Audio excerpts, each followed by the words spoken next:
And we are live. See if anybody comes in. A lot of people live right now. I don't know if anybody's going to come in or not. We'll see.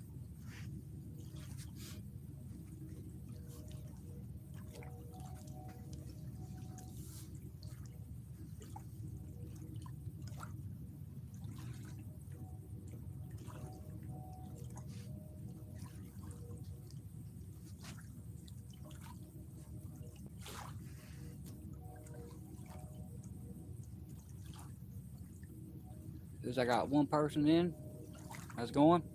I don't think I'll get too many people in tonight because I think there's a whole bunch of people going live tonight. So we're just going to do what we're going to do. Hopefully, we get on some kitties. I missed one earlier that just upset me tremendously. Dale, how's it going, brother?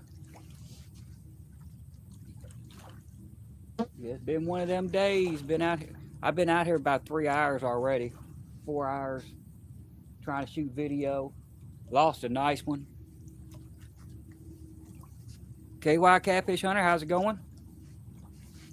Yeah, I lost a nice one on that blue rod. I was sitting here and all of a sudden it just bent over. I'm like, I got him. And sure enough, I looked down, didn't have my GoPro on or nothing else. I had the camera going, but it was just sitting on the tripod. It wasn't even set up yet. It was recording. So I got the recorder, the recorder, the takedown, and then I hooked him. Thought I had him hooked good. Set the rod in the rod holder, and sure enough, he got away. I'm getting all kinds of bites. That's about it. Like I said, I lost that one good one earlier. I've had about 6 takedowns tonight, so that's a promise or a plus. I mean, it's been a pretty decent night. Just wish I could hook them. Been mainly barge bites though. It seems like every time I get a barge through here, I'll get a bite.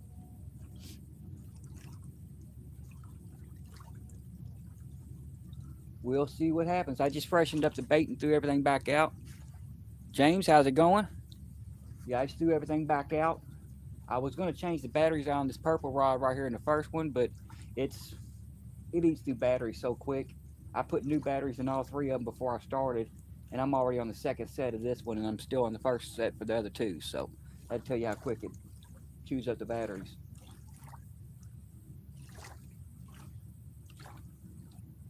Hopefully, if we get a fish, I'll be able to see the takedown, and I have to spin the camera so y'all can see me pulling in. I got a light over here, so we'll see what happens.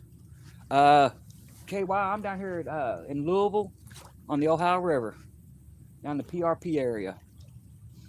I was supposed to be in Carrollton County tonight trying out another spot, but unfortunately, car broke down. So I had to put a whole new wheel hub assembly in it, which was funny. I was going to record it too, and then my phone broke, dropped it and shattered it. And yeah, it's been a nightmare all night. Everything that could go wrong has went wrong tonight. Like I told my wife, short of me dying, ain't nothing else can happen. So why not go fishing? And that's what I've been doing. Yeah, I was mad because I dropped that phone and I give my son-in-law, not my son-in-law, but my stepson, my OtterBox that I had for my phone because all he had was a little clear and pinkish color case that was on the phone when he got it. And I didn't want him going to school getting bullied. And then I put the case on mine because I don't care. Let them say something to me. Uh, so I put the case on mine, and sure enough, it wouldn't. I couldn't push the buttons on my camera or nothing else. So I'm like, well, that ain't gonna do me no good if I can't use my camera on here. So I took it out of the case, and then the case disappeared, which is nothing unusual about my house.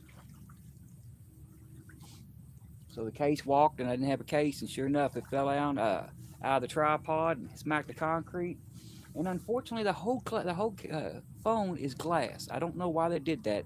The back of it's glass, the front of it's glass, and the whole back shattered. And it's you touch it, it cuts into your skin so bad it's not even funny. So right now I've got it covered up with duct tape to try to where I could even use the phone.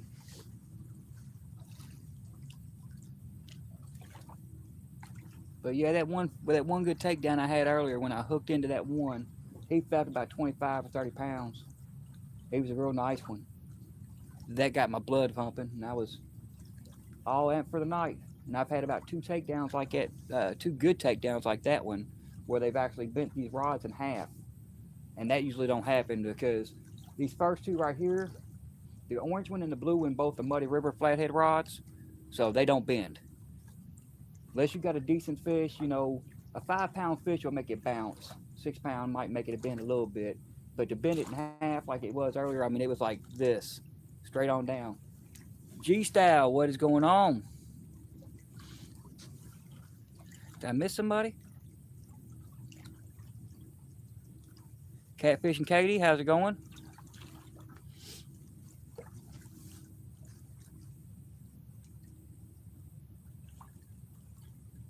Yeah, it's been a fun trip. But yeah, I've had about three takedowns like that. That one I hooked up on, he got loose. Buck, how's it going?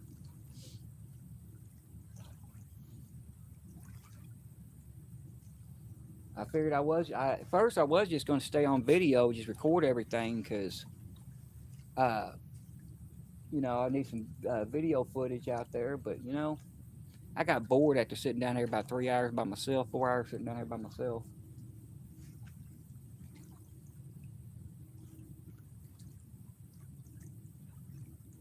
But the good news is I got the car fixed.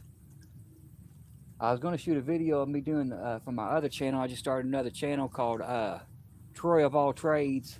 I'm going to be doing a lot of stuff on there, some of my music. I'm going to be doing some cryptid hunting. And Rich Leo, how's it going? Yeah, I'm going to do some cryptid hunting and some other stuff on there, my music. And I was going to, you know, working on my garden, you know, just everyday life stuff. I didn't want to put it on my catfishing channel, so I started a second one called Troy of All Trades. And I started working on my recording studio, and I've done come into all kinds of issues. And let's see here. Oh, just got to work stuck. All right, I appreciate it, Rich. But yeah, I mean, I get home, and I was getting ready to record it, and the camera fell and broke. I went to pull the hub assembly out, and if anybody knows anything about hub assemblies, they're one solid piece with the bearings packed in it. Mark, how's it going? Yeah, anybody knows anything about hub assemblies know that they're one solid piece that, you know, you just pull out and you put a new one in. Well, you got to beat it out and put a new one in. Yeah, I took the axle nut off, and the whole hub fell apart. Bearings went everywhere. I'm like, yeah, it was definitely bad. I mean, it was just wobbling everywhere. And I've been a mechanic for 30 years, and I ain't never seen one fall apart like that. I've had some good takedowns. I was the first 15 minutes here. I was here. I hooked into one, probably about 20, 25 pounds, because the orange rod and the blue rod are Muddy River flathead rods, so they don't bend. And I'm gonna post a video of it, even if I don't catch any fish tonight, just because the takedown was hilarious. And I lost him doing a dum-dum. I know once you hook into a fish, you got to hold pressure on him, but I hadn't set up. I was trying to do video, so I hadn't had my GoPro on yet or nothing else. So he takes the rod down. I reel down on him, hook into him, fight him for a few seconds. I'm like, where's my GoPro? So give it a good yank, make sure the hook was set it in the rod holder, grab my GoPro, and while I was putting on my GoPro, you saw the rod do like this about 3 times, and he got off. One of them dum-dums.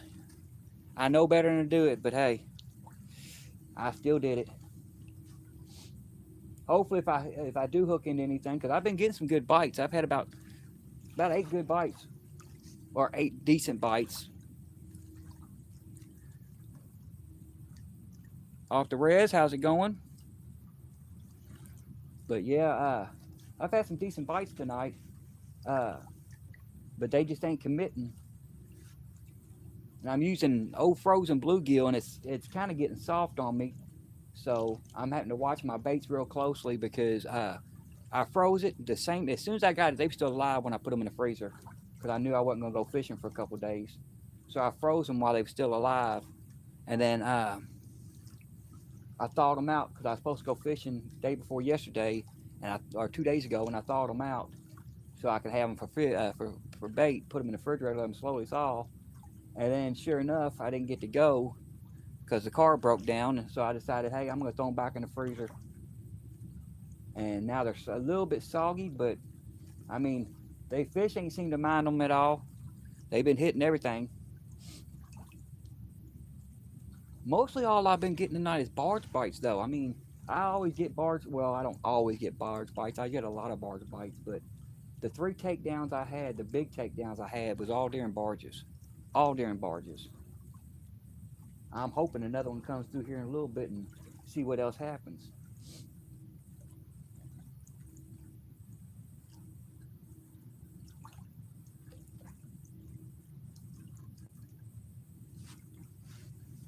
Get my soda. I might have to get my other soda. Oh yeah, I might have to get my other soda. This is gone already.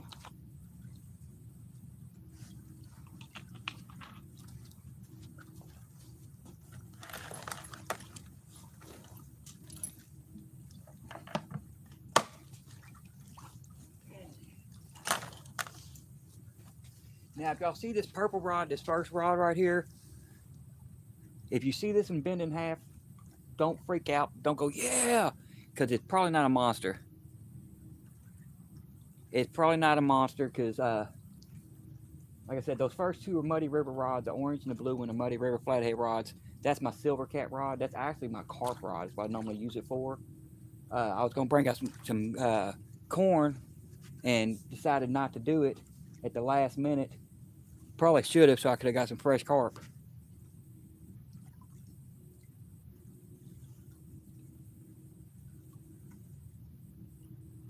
Do you have any luck with it, Rez?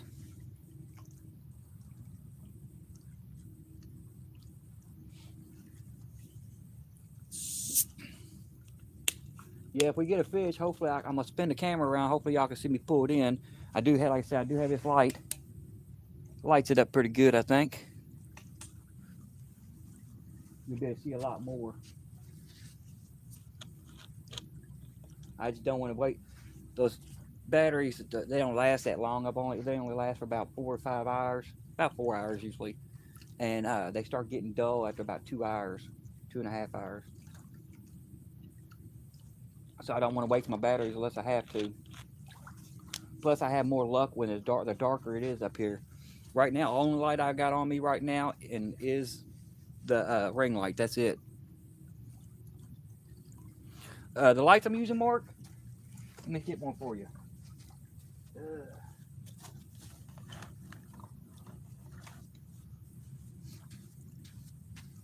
It's these right here.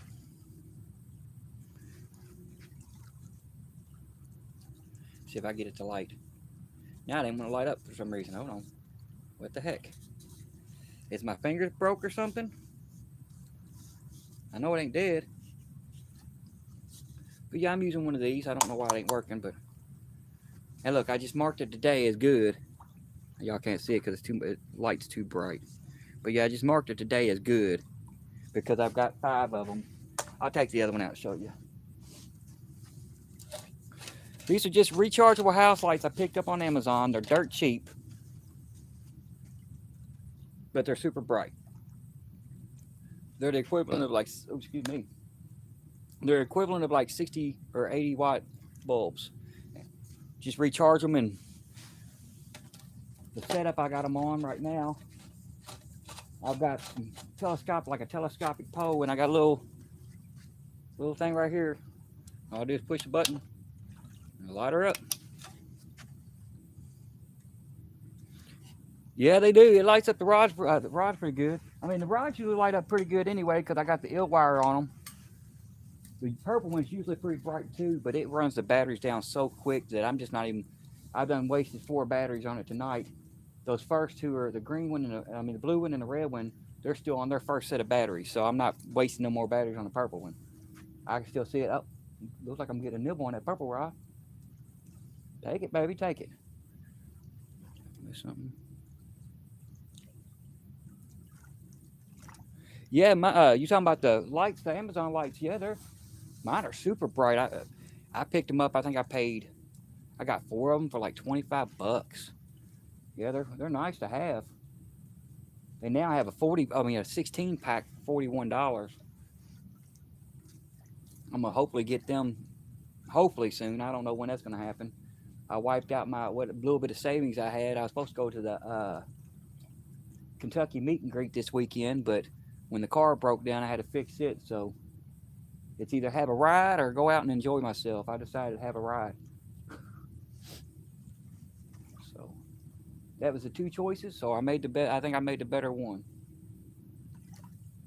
And I'm still suffering with it because my hands are still covered in grease, and so are my clothes. I didn't even clean up. I washed my hands a little bit, and I grabbed my. I was so mad about after I broke my phone and had to work on that dang car again. I was so mad. I just grabbed my gear and ran out the door. Stephen Curley, how's it going? Yeah, I'm trying to think of where I've seen them at, Mark. I've seen some real nice ones.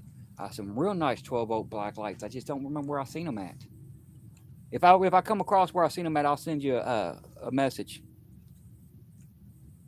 Oh, yeah, it's terrible then. But then again, I wish I was at work. I've been off work with my health being as bad as it is. I've been off work for 9 months. 9 months. It has been a nightmare. Especially since they canceled my short-term disability. So now I'm doing nothing but sitting at the house and watching everybody go fishing because I can't even get out to go fishing. But we out tonight. Now we need some fish.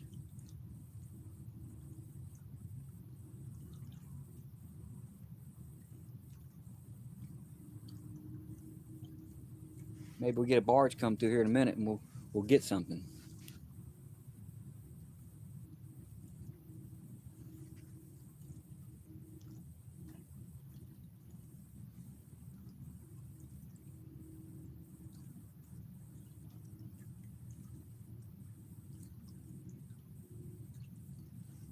Can y'all even see that purple rod, this first rod right here?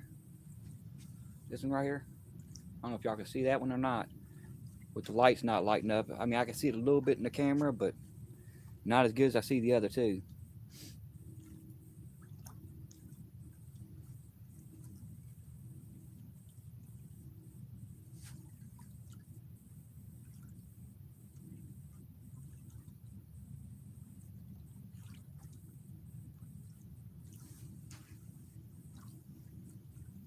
Cool, thanks, Mark. Yes, I did, and thank you. My wife opened it up. Yes, she got it today. She opened it up. She's like, "Oh, right." I'm like, "Yeah, cool." I said, "Now you can." I said, "Now you got no excuse to go out fishing with me." I'm down here right now. I'm at the Ohio River, down here in Louisville, Kentucky, down here by the PRP area. That's why my rods ain't going all crazy like this. If I was in a real river, yeah, it's. I've been fishing this river for close to almost 40 years now. Almost 40 years. No, actually, Mark, I walk here. I actually walk here. I can see the trees. These trees I'm standing under right now. I can see them from my back porch. It takes me about maybe 15 minutes to get down here. I mean, the hill coming down is crazy, but it takes me about 15 minutes. I got me a little golf caddy. I throw all my rods and stuff in it and just roll with it and bring it down here and throw a backpack on with my drinks and stuff in it. So it's a pain. I mean, I'm still carrying probably close to 60 pounds, 70 pounds of gear down here with me every time I come, but at least I'm rolling it most of the way down. Yeah, that's the only good thing about it, Mark. The only good thing about it, I didn't want to live out in this area. Uh, my stepson took his life about 6 years ago, maybe seven. I try not to think about it, so I can't be sure if it was 6 or 7 years ago. Uh, but because of that, I didn't want to move out to this area because he lives in this area he did, and we wound up buying a house. We was looking for a house to buy, and it was the only one that popped up on the market in time for me to get it. And I'm actually right now where I'm living at. I'm actually living uh, less than a 5 minute drive from where he did it. So yeah, I didn't want to live out this area, but the only good added benefit is I can get to the river. But that's if I can catch fish. You know, I've been out here, like I said, I've been fishing this river. Some big road out there. I've been fishing this river for almost uh almost 40 years, and I could tell you what, it used to be almost like the Potomac. There was nothing for me and my brother-in-law. We go out fishing almost every night. It wasn't nothing for us to catch, 10, 15 fish a night. All of them in the, tens and or teens, and some of them in the 20s, occasional 40 or 50. Wasn't nothing to do it. But man, since they started commercial fishing this as bad as they have for these pay lakes, it is a nightmare. If I come out here and get one fish a night, I'd be ecstatic. If I catch more than one fish a night, two fish a night, it's a great night. Let's just be honest. They're not in the area no more. I mean, the area I'm in right now is kind of blocked off because from a lot of the commercial fishing, because I'm on the lower dam part. So a lot of them have to go through the locks and everything else, and they don't want to. Because down here, they done switched to big old boats. I mean, they don't even use the small little, regular sized commercial boats now. They're using boats the size of tugboats. What's in the water here? Everything. Everything. I guess that's what you're talking about, Rez. Yeah, we got blues, flatheads, channels, carp, gar, drum. Uh, let's see here, striper. We still got some spoonbill. I haven't looked into one of them yet. I want to look into a spoonbill. I don't want to catch it by snagging it. That's my problem. I don't want to do that. I'm one of them people that unless I'm going to eat it or unless I'm going to use it for bait, I want whatever I catch to be released as safely as I can back into the water. That's just the way I am. A lot of times my motto is jump and get them because I usually don't carry a net. If I catch a big fish, I'll normally walk out in the water and grab him and bring him up. That way I can hold on to him like this to where he's not bouncing around in the net. The only problem with that is when you go to weigh them big fish, I don't like hanging them from the lip, but you know, I started carrying my net down here just for that. The only time I'll use it if I go to weigh one of them big fish. Richard Jarvis, how's it going? I appreciate it. Don't work too hard today.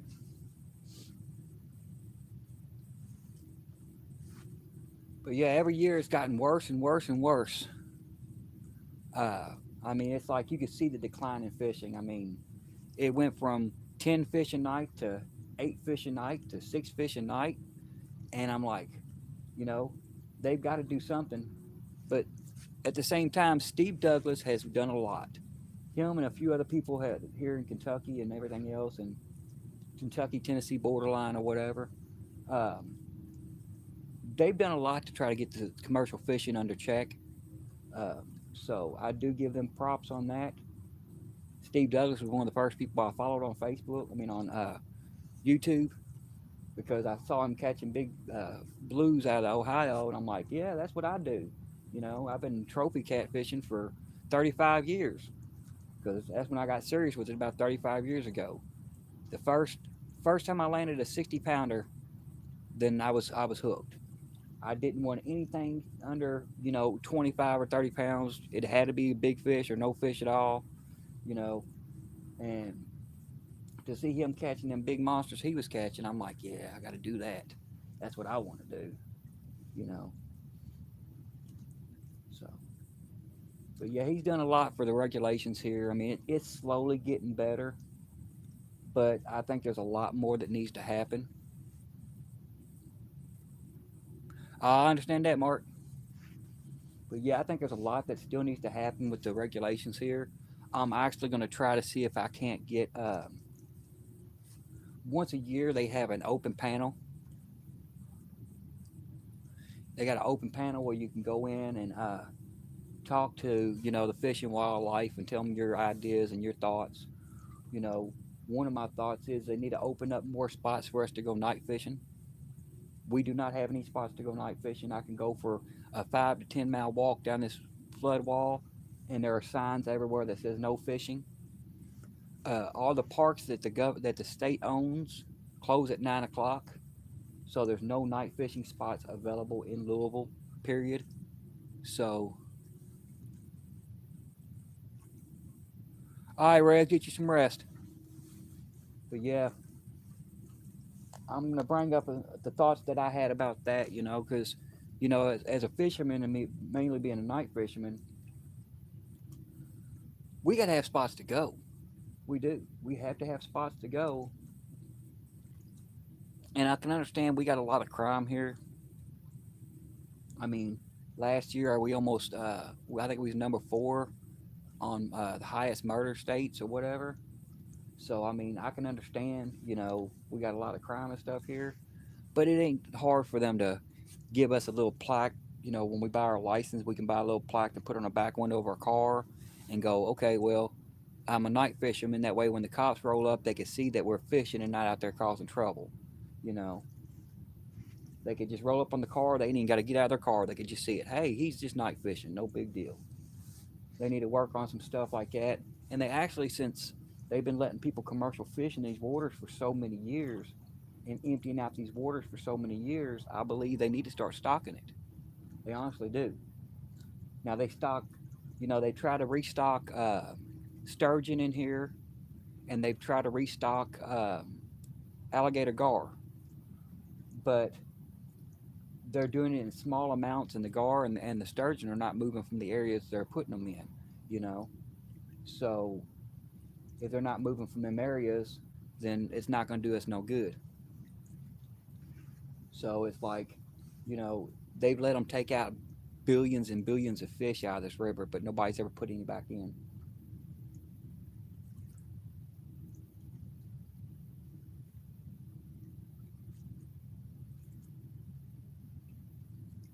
But like I said, it's starting to get better.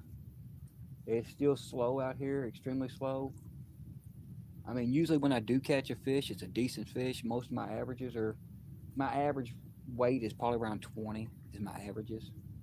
Uh, so I can't complain about that. But at the same time, when you're only getting, you know, if you go out 5 times a week, you're only getting 6 fish a week. Yeah, it's a little monotonous. They should be out here. That's why I've downsized the baits this time, just to see if there's any small ones out there.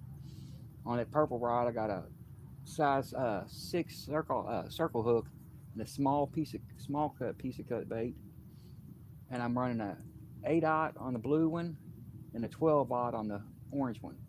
So staggering out the baits, small to big,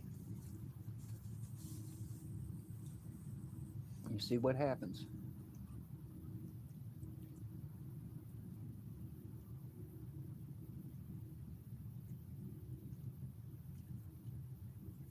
I just need to get one tonight because I I haven't got a fish all year. Well, not a catfish.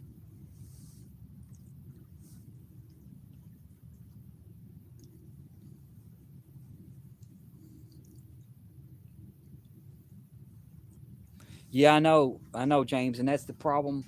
I was actually telling Brian B and or trying to explain to Brian B and Has about that. That is going to wind up being the same issue we have here. I mean, there's no difference between, um, commercial fishing and fish kill. There's no difference. Once they start killing them fish, because I mean, yes, Brian and Has and all of them, they will always release them fish unless they're going to eat them, which they're not going to. They're always going to release them fish, but the next person might not. The next person might kill them because they're told to kill them. So when you start having major fish kills where people are, the city's trying to kill them off, it's going to kill that river. It's going to destroy that river, which I hate to see because I don't want anybody to go through what I go through. Fishing is my release. I suffer PTSD, severe PTSD, and bad mood swings sometimes. That's why I'm fishing right now because I started getting snippy with my wife because I felt I was mad because my phone broke and I had to work on a car that I told her to get rid of 3 years ago. So I started getting snippy with her for no reason, and I don't usually get snippy with her. I don't, you know, That's my baby. I love her more than anything. So when I start feeling that I'm starting to get a little bit too snippy, starting to raise my voice or whatever too much, it's time to get out and do something. So she went in and took a nap tonight because she'd been up all night. She went in and took a nap. I got done fixing the car. I didn't even say anything to her. I basically just told, well, I went in and told her I love her, and she, because she was asleep, but told her I love her. I grabbed my rods and reels, and out the door I went. I said, I'll come home when I calm down some because there's no sense in my family having to deal with me being angry over something they didn't do. But that's just how PTSD works. I mean, it just controls you. It controls you. I mean, I've gotten good control over mine because I've been dealing with it for so many years that. Oh, oh, oh, oh, oh, oh, oh, oh, oh. Blue rod, acting like a flathead bite. Come on and take it, baby. Come on and take it. That's acting like a flathead, y'all. Come on now, I'll take a flathead tonight. I ain't had a flathead. I haven't caught a catfish years, so flathead would be nice. Come on, baby, take it. He's trying.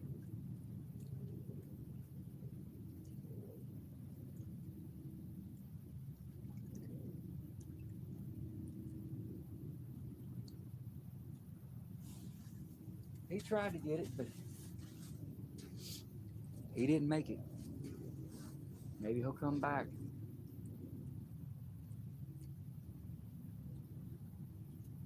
I'll give it that 5 minutes, and if he ain't back in five, I'll check that bait. Because he was bouncing it pretty good.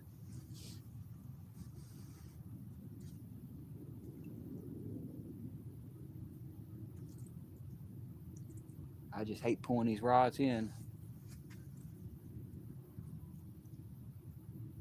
I appreciate it, Jarvis. I give us who said that? Was it Jarvis? Yeah, thank you, Jarvis. Appreciate it, bud. Yeah, I just wish I could have hooked that fish. It was just bouncing my rod. But he wasn't ready for it yet. He just barely nipping at it. I'm gonna leave it out there for another 4 or 5 minutes and see if he comes back for it. Because I've had him do that before and then get this massive takedown. They just go in there and they're tasting it a little bit and then they come right back and bend that rod in half. So I'm gonna give him a few minutes and see what happens. I don't think he got the bait off because that's a I put a midsection on and I double hooked it. I hooked it through both sides to where it ain't gonna come off as easy. So I doubt he got the bait off of it. I just need a fish this year. The only fish I've caught so far this year, I caught one drum, and I've caught about 12 bluegill. That's it. And I'm using the bluegill right now. But I've only got to go fishing 4 times, so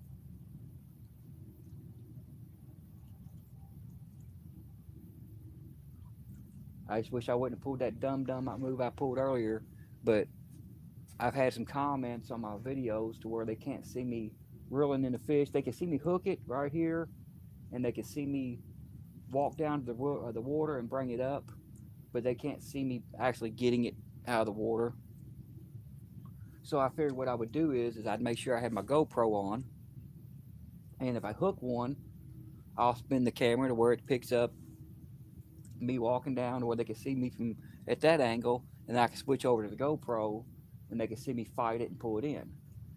Well, realized I didn't have that GoPro on, and I just put the rod in the rod holder, and he got off. I should have known better. I mean, I never do anything like that. That's why I'm not using my Mad Catch rod. I picked up a gold what is it? Gold Rush Mad Catch rod at the Catfish Conference. Was so excited because I've been wanting a Mad Catch for a long time, and I picked it up and I'm like, yeah. I was gonna get the purple one for the purple and pink one, but then I found out the real that I wanted for it, which was the Ancient Mariner, the purple one, is out of stock and it's gonna be out of stock for a while. So I decided what I was gonna do is I go ahead and get the gold one because I got gold reels that'll go good on there, which they do. They look real nice on there. Some gold Ming Yang 80s, I think, CO 80s. And I put one of them on there and I took it out fishing, and it was a nightmare. It was a nightmare. I mean, I understand sometimes rods make noise when you first buy them because, I mean, your guides might shift a little bit, the clear coat might crack a little bit. So it made a little bit of crackling noise, which, at first I'm like, it's no big deal. But the fact that as the night went on, it got worse and worse and worse. You know, I don't think it's going to break because it's a Mad Catz and they don't break too easy. But the fact of it is when you get a rod that makes a cracking noise, the first reaction is when you hear it crack is to let pressure off. Well, then you do what I did tonight. You let the pressure off, you lose the fish. So I won't use a rod if it makes noise and it scares me, because I don't want to let that pressure off to let the fish loose because of, a little bit of noise. Ernie, how's it going? Wright's Trapping, how's it going?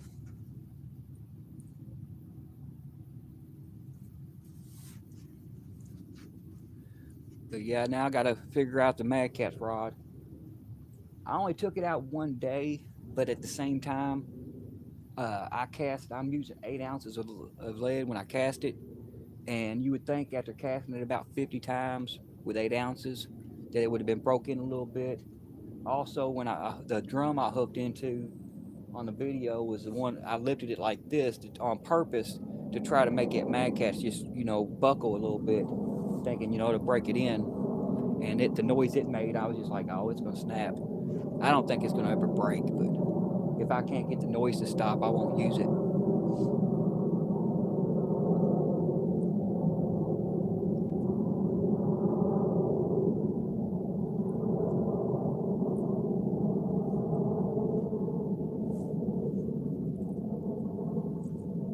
Since I got 9 wonderful people in the house, I can't believe I got anybody in here for real.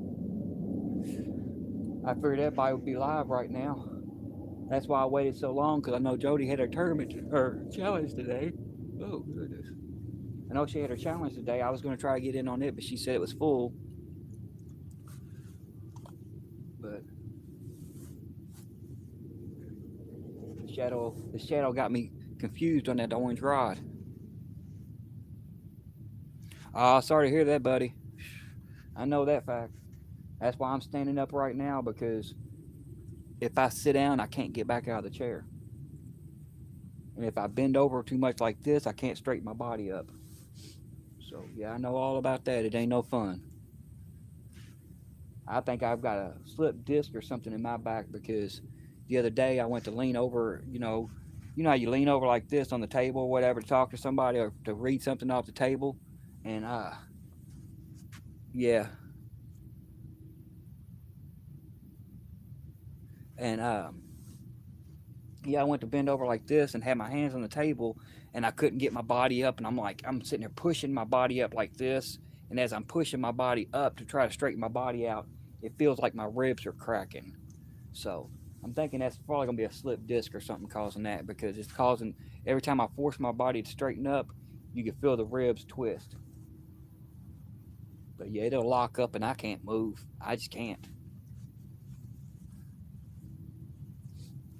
It definitely is not fun.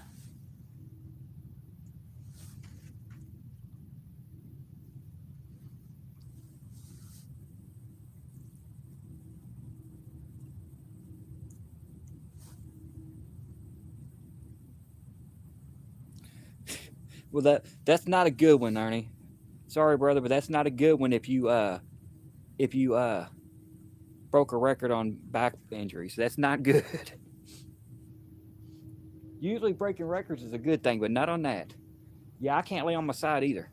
If I lay on my left side, it feels like my ribs punching into my lungs. So unfortunately, my wife lays. I lay on my left side because my wife lays, on my left. Only your back. Well, that's good. But yeah, because mine's gone to my back and my ribs now. But yeah, I'll go roll over on my side to give my wife a hug or something while she's laying down, or rub her hair while she's asleep, or to help her go to sleep. And I'll roll over and I'll lay on my side for about 10 minutes. And yeah, I'm coming up off that side. I'm coming up off of it. You ought to get that checked out, rights. You ought to get that checked out. You have COPD or anything like that?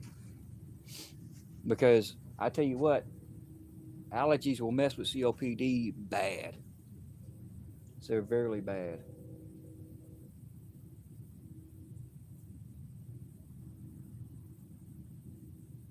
The purple rod's trying to do something.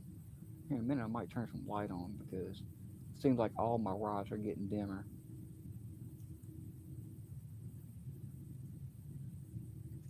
I don't know what's wrong with that dang light. The other light I got, because normally I know it was charged. I charged them both up before I left, and usually all you got to touch them like this, and they'll light up. But that thing ain't lighting up. I don't know if something's touched it while it was in the backpack and ran it dead, or what. You know what? I'm gonna switch it out and find out. These are things I need to know. Because if it ain't working, then I got to figure that out. Because I just took them both off charge before I left the house. Come on, screw in there.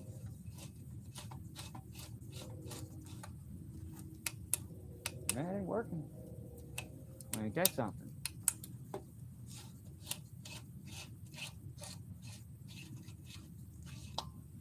Well, ain't that about some hogwash? And I marked it for good. I marked it good for no reason. Because apparently it ain't good. It was holding charge earlier. Now it ain't holding charge.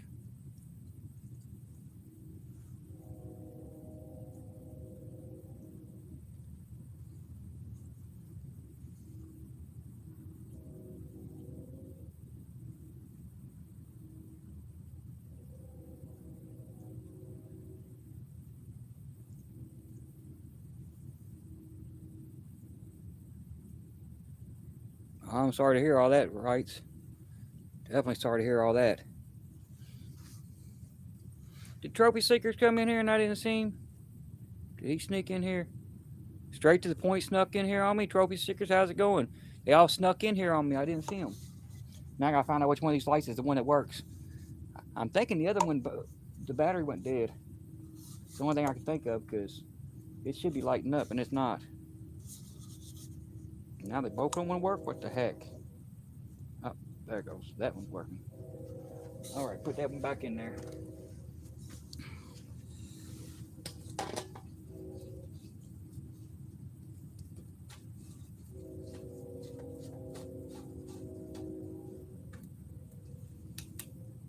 There we go. Put that back on there for now. There we go. Y'all can see them now for sure.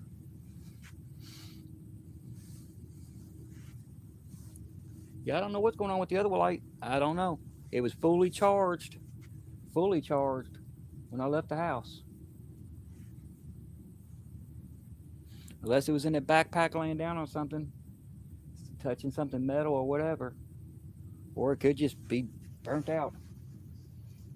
It was charged and worked when I left, but that don't mean anything. Usually I don't see them run totally dead though. Usually they still get something in them. Might have burnt the bulb out in there or something. This little LED. But I did learn something cool with them though.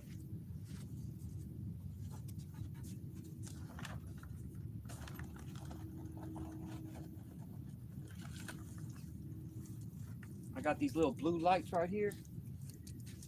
I got these little blue lights, little battery packs. Them things are super bright too.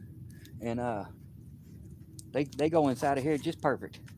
So when these go bad, I just pop them apart, take the guts out of them, and I'll stick one of these in there, and all I gotta do is turn that sucker on, put it in the light, and I got my own little black light. Well, it's a blue light, but it still shows up UV pretty good.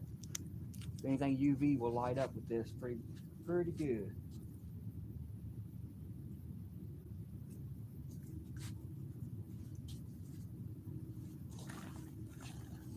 I got a lot of hacks, but I don't do hack videos because that's fishing and stuff's thing.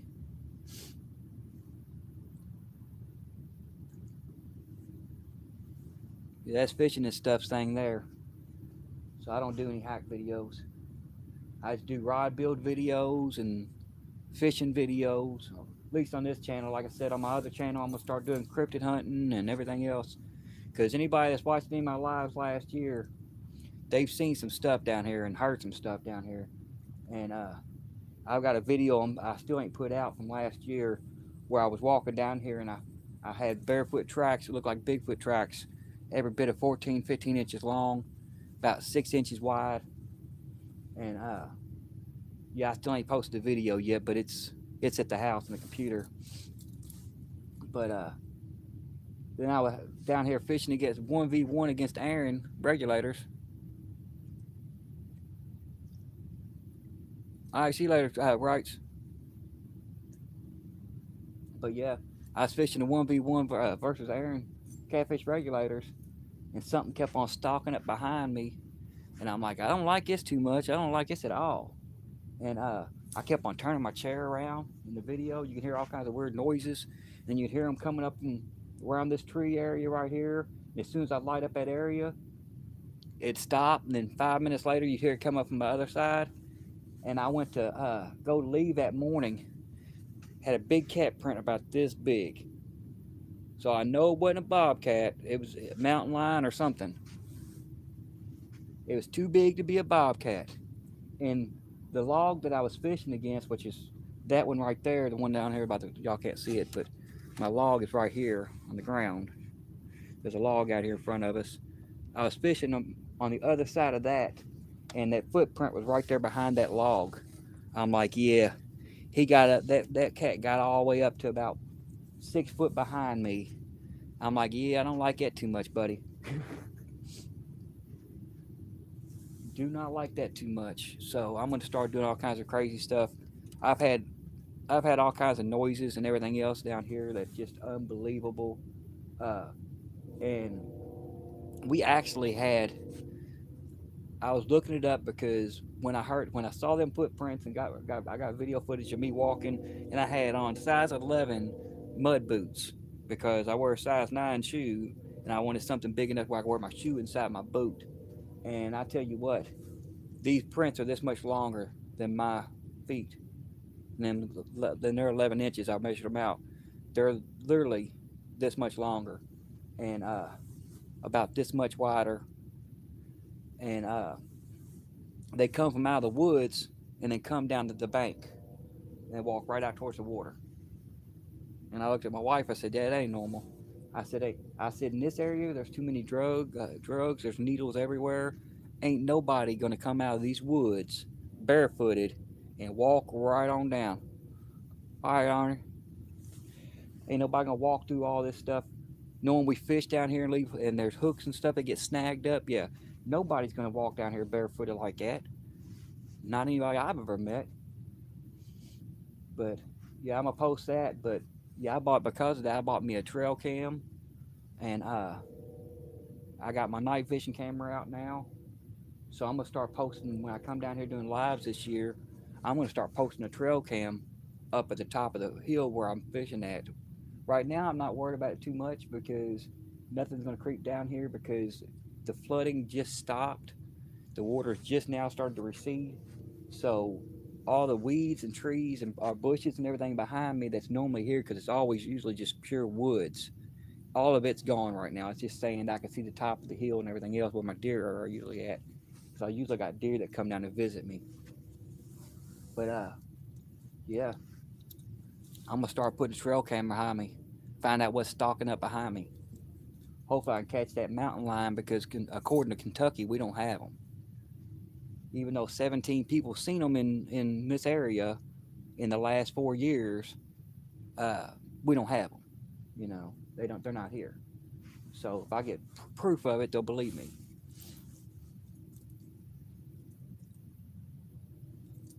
But yeah, I also, after I seen them big footprints, I checked the what they call the cryptid thing or whatever. It's a site about cryptids that shows all the locations where they've had documented sightings. And when they say documented, that means more than one person has seen the creature, and there's some kind of evidence found.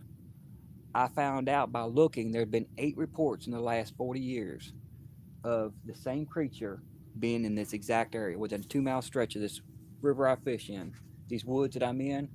Within a 2-mile stretch, there's been 8 legitimate reports.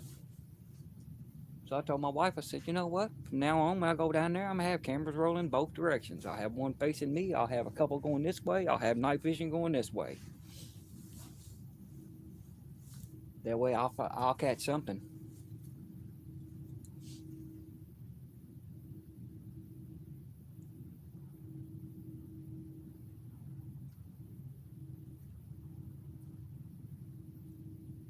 You can hear the bait fish out there rolling. I mean, them bait fish are just going crazy. I don't know why I haven't got. I'm surprised when these rods ain't went down. I mean, it should have done went down. We had them little bounce on that blue rod like this, which acted like a flathead. But and I've got this rod right here. This purple rod is in. It's probably only out maybe I want to say 20 yards, 25 yards. And I got a small hook on it and a small piece. I'm talking about that big of cut bluegill. Uh, the other two are out about 60 to 80 yards, maybe 100 yards, somewhere around in there.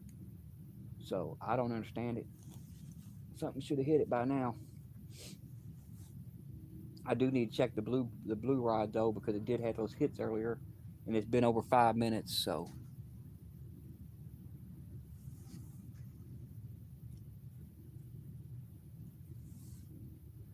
Aaron, what's up, brother? Speaking of the devil, and here he comes. See y'all. I told y'all I was gonna have to start recording stuff. Oh, we just out here fishing like usual, trying to catch a fish. Ain't had much luck yet. Well, I had one earlier, and I pulled a dum dum and let him get away. At Blue Rod, I was out for less than 15 minutes, was still setting up all my gear, and was still setting up. And about that time, I turn over my blue rods like this, and it just starts going down and down and down. I'm like, oh yeah, and I run over and I grab it, and I reel down on him, feel him jerking. I start reeling him in, and I'm like, I went to hit my GoPro. I'm like, I didn't even put my GoPro on yet. I was like, man. So I give it a good yank like this to make sure the hook was set, and I put it in the rod holder, which I know better than to do, but put it in the rod holder, and you see the rod bounce about 3 times in the video. You see it go, and that's it. And he spits the hook. Dumb move, but hey, that's what happens when you only get to go fishing like once every 2 months now. That's about what it's been here lately. Me taking care of my wife and my handicapped sister-in-law. Fishing time has been cut in half. So I'm doing some dumb stuff when I come out here because I'm not thinking about it. The excitement just gets me. But I have had a lot of people ask me, why I don't use a GoPro, and they see me hook the fish here. They'll see me reeling down on it and reeling it up, and they'll see me carry it up, up the hill, but they can't see down in the water when I'm fighting the fish or nothing. So I figured I'd put if I'm gonna shoot video like I was trying to do earlier, uh, I figured I'd come out here and I'd have my GoPro out, or my No Pro. This is my generic No Pro, y'all. It's a Campax. I think it's a Campax or something like that. I don't know. Don't buy one. They're junk. They record good, but the batteries are junk. They don't stay charged. I've got it hooked right now to where it stays on through a battery bank, and when it's in the protective case, what it sounds like when you record. So yeah, don't buy one.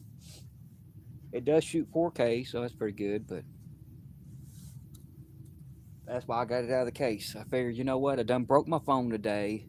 I done spent the money I was supposed to use to go to the Kentucky meet and greet to fix the car that broke down, and and then also to kick that one in with even made it even more fun. I get home, I go in a house. I'm mad because I done broke my phone. I'm mad because I'm about to work on a car that was supposed to be got rid of 3 or 4 years ago. We were supposed to get rid of it, and we didn't because my wife was just waiting to find the right car, and she never found one. And we got stuck with one we don't need. And I'm like, I'm already irritated and mad. I go out to my garage to go get tools to work on the car. Sure enough, I open the door and I hear, I'm like, uh-oh, what was that? One of my rods had fell over, and as soon as I opened the door, snapped the tip off of it. I'm like, you got to be kidding me. Told everybody earlier, the reason why I labeled this why not is because it doesn't matter. Short of me dying right now, I don't think anything else can go wrong. Nothing that's going to bother me because I've done had so much crap today. Worst case scenario is I'm going to catch a fish. That's the worst case scenario.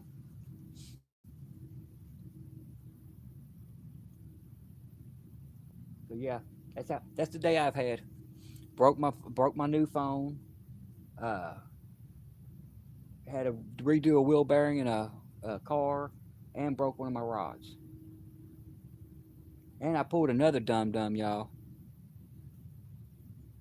I pulled another dum dum because everybody knows I build custom rods. Well, I rebuild custom rods. I don't build them from scratch. I mean, I have, but blanks cost too much. And I found out last month that my neighbor, about 5 houses down, uh, is a big fisherman. He loves to fish. He mainly does bass fishing, but he's done a lot of catfishing too. But he had a whole bunch of old rods like the old South Stars and stuff like that. And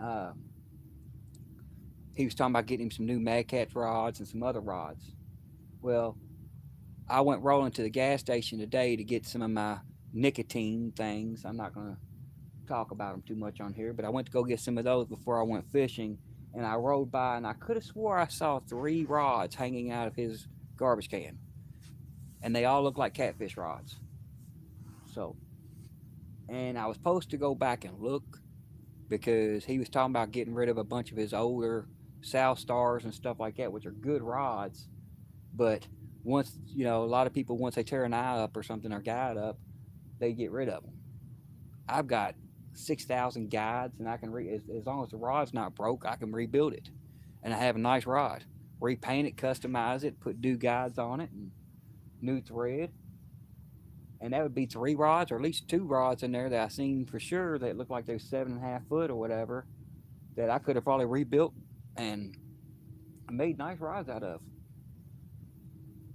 Right now, the best rod I've got, hmm, man, my reflux is acting up tonight. The best rod I've got right now, the strongest rod I've got is an old South Star. And, well, no, I take it back. The strongest rod I've got right now is one of the original ugly sticks. It's the 6.5 foot ugly stick. It's one of the shark rods. You cannot bend that rod. Yeah, you can drag a car with it. We've done it. And it's probably 35, 40 years old. And I just redid it all for my son. It was all white and red, and now it's white and red, and it glows in the dark. I mean, you hit it with a UV light or set it out in the sun for a half an hour, and I can promise you, it'll glow for 2 or 3 hours. I've got it hanging on my wall in the garage, and go in there, work in the garage, and go turn the lights off. And I'll be like, "Did I leave a light on?" And I'm like, "Oh no, that's just the rod glowing." It lights up the whole wall. I'm like, "Man, that's nice." I hear some noise. Is that a barge coming? Please be a barge.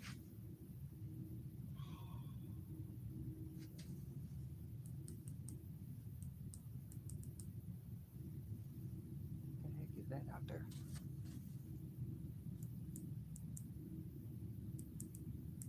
Sometimes I hate lights because sometimes it's like you see something and you go to hit it with a light, and then you see it less when you hit it with the light because then it's too bright.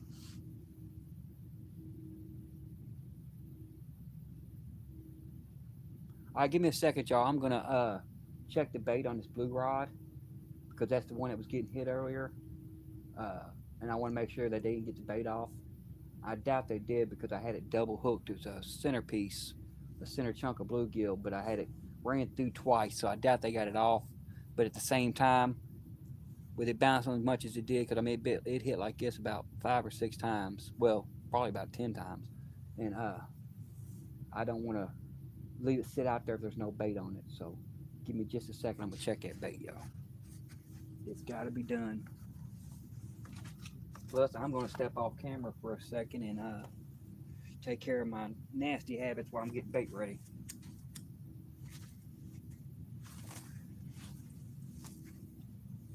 Now, if I get a bite, do me a favor. Somebody reach on through here and grab that rod. Don't let them get my rod. Just reach on in there and grab it, or yell for me. You know, you say, "Hey, hey, you're getting a bite." Man, I wish it worked that way.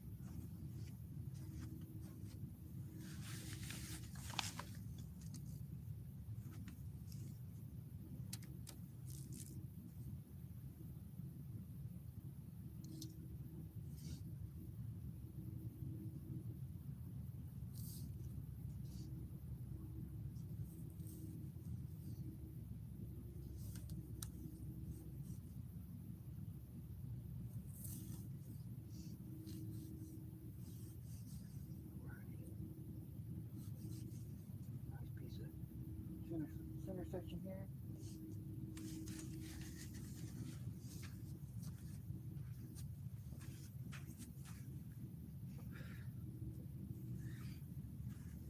Check, make sure my phone's charging here, y'all. Give me a second. Looks like my battery bank went dead. Yeah, battery power bank went dead, but it's still at 99%, so it just went dead. I seen the lights cut off, so I figured that's what happened. But it's still at 99%. I'll take that. Blue Rotting. And I'm a pretty good distance away from the water, because the further you go down, the muddier it gets. So.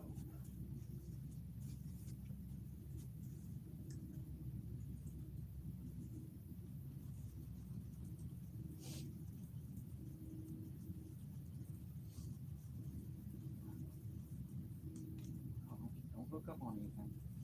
Let's the fish don't snag into nothing.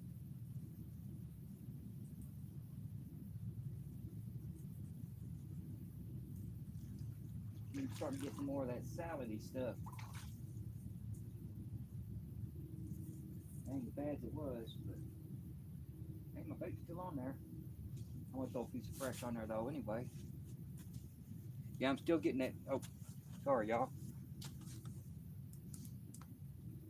Turn it off for a second so I can show you. Still getting a bunch of that salady stuff that's still, from the leaves and stuff. But it ain't as bad as it was a few weeks ago.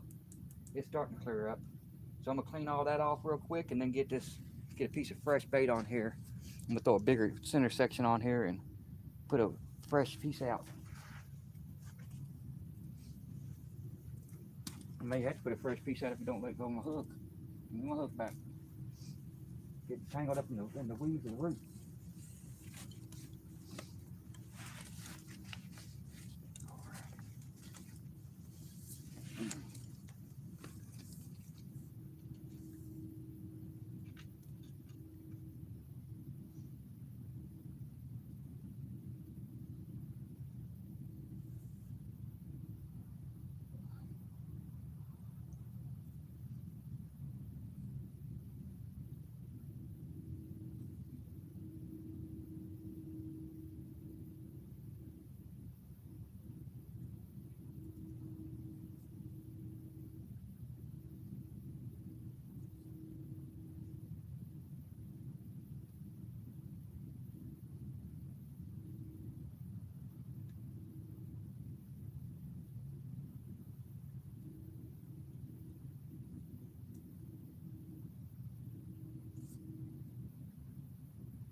Alright, got some fresh bait on here. Get it back on out there.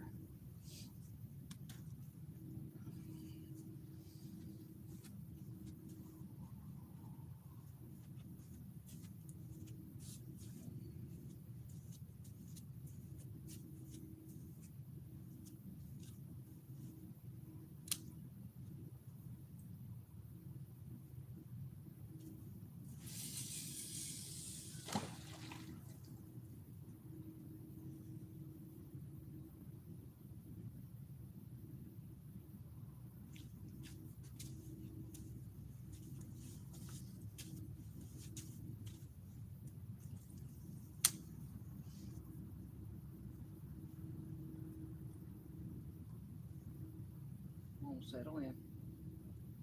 Settle in where you're gonna settle at.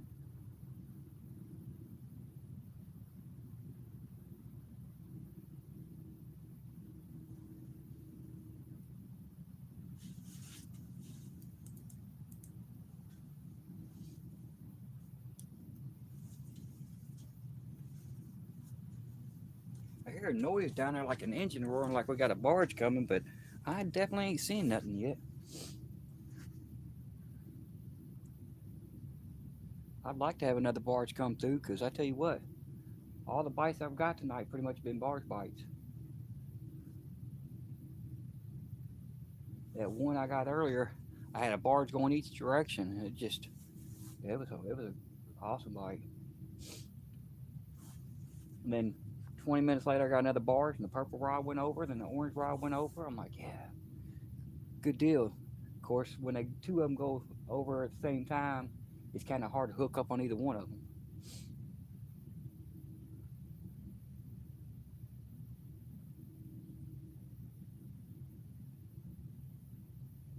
Uh-oh. Look like something just tapped that blue rod, I mean, the purple rod. Just tapped it. Come on, baby, take it. Take it. I'll let you go. Even if you're a flathead, I'll let you go. I promise you. Even if you're eater size, I will let you go. Not keeping any fish tonight. And if you get the bait in your mouth and get it off the hook, you can have it too. Yeah, I usually. Frogster, how's it going?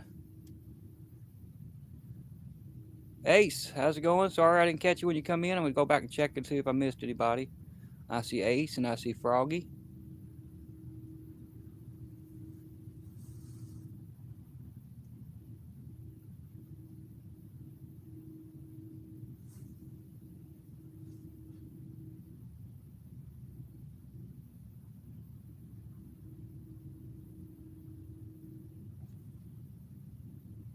Thank you, Froggy.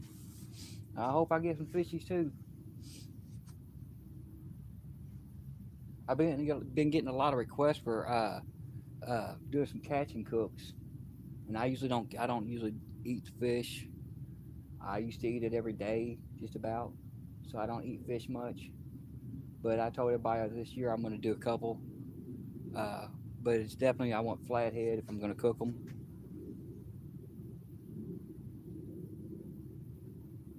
You know, but even if I hook into a perfect size eater flathead right now, I'm just going to let him go. I'm not trying to worry about going home and cleaning any fish tonight. I've been up for 2 days now trying to mess with this car and figure this car out. So I'm not even gonna mess with it. So like I said, you can bite it and you can play with the rod all you want. I'll pull you in. I'll give you a pat on the head and I'll let you go.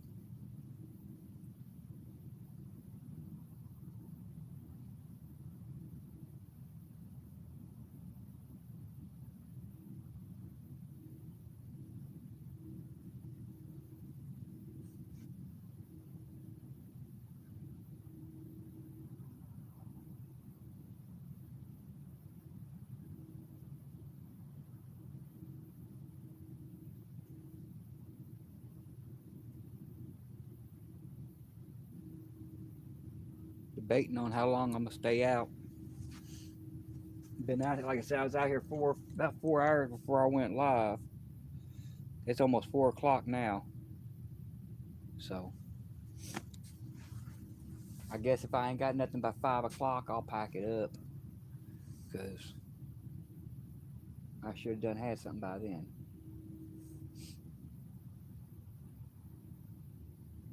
I'll just be kicking myself in the butt all day over letting that one get away. And I'm gonna post that as a short probably.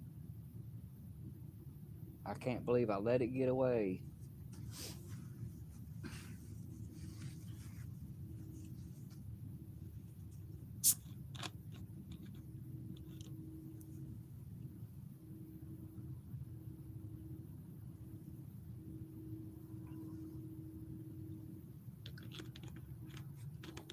We definitely need a barge, y'all. We need a barge to wake them back up. Matter of fact, you know what? Let me find a stick. See if I got a thumping stick. See if I can't wake them up.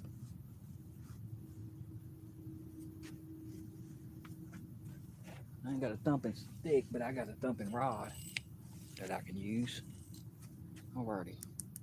Let's go down here and see if this does anything, y'all. Bring them in. Oh crap, I don't know how close I can get to the water.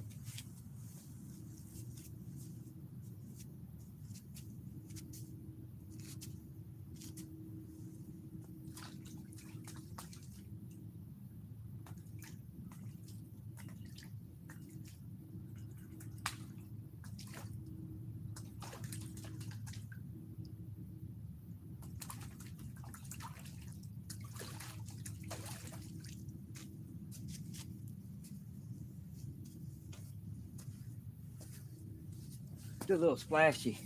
Make them think of bait fish in the area, which there is bait fish in the area. I've been hearing them splash all night, but they done got quiet, so splash around a little bit.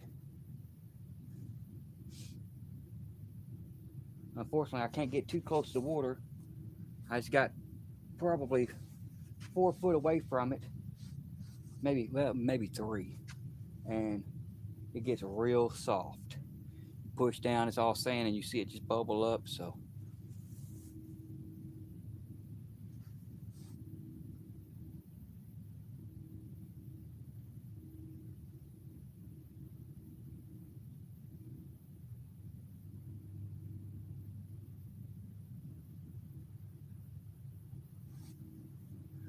let's see, make sure I didn't miss anything.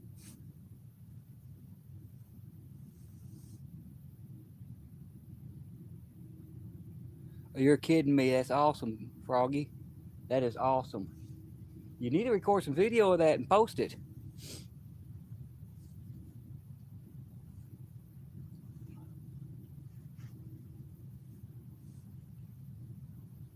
I was joking around with my wife the other night. I said if I wasn't so old, broke down, and raggedy, I'd be out there doing the same thing. I just got my recording studio set back up. Well, I've got it about halfway set up.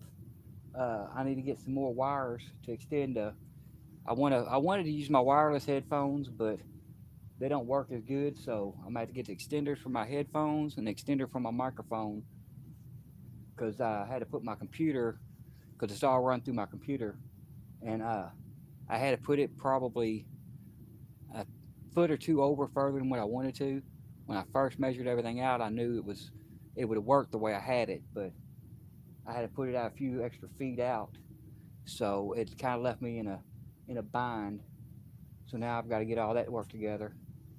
Somewhere along the lines, I've got all that.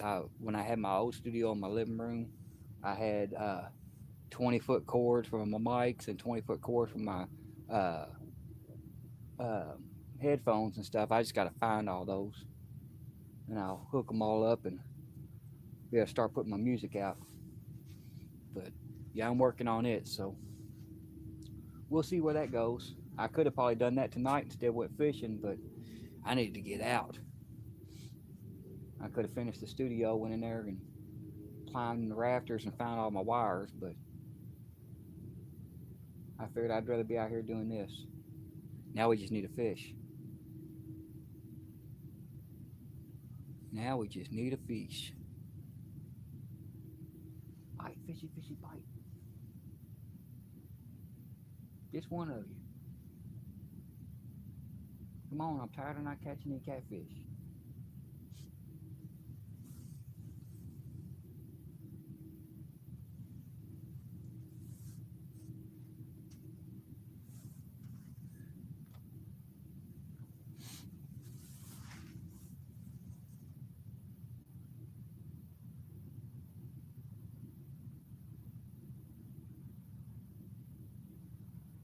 I'm really surprised this purple rod got hit about 4 or 5 times.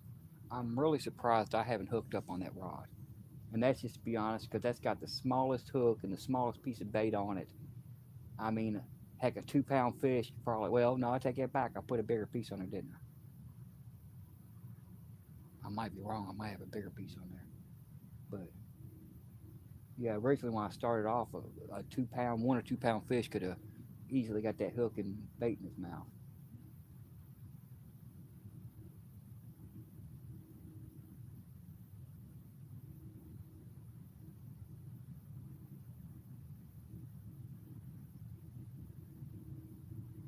Which I might check that one here in a second because it was getting tapped a minute ago. Now it's not getting anything. I hear a barge engine running. I swear I do. You can hear the hum, but I'm not seeing anything anywhere. Maybe it's around that bend up there because you go about a half mile and it bends. The river turns a little bit, so maybe he's around that bend. I just don't see him, or maybe he's got his lights off or what. I don't know. He may be down there by the power plant idling or whatever, just sitting there. So we shall see.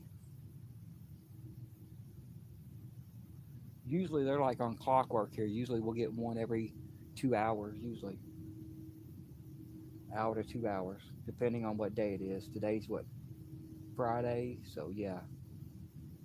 Speaking of that, I'm gonna have to go. I'm gonna have to get out of here at 5. My trash man run about 6 o'clock, and I know for a fact ain't nobody set the trash out yet.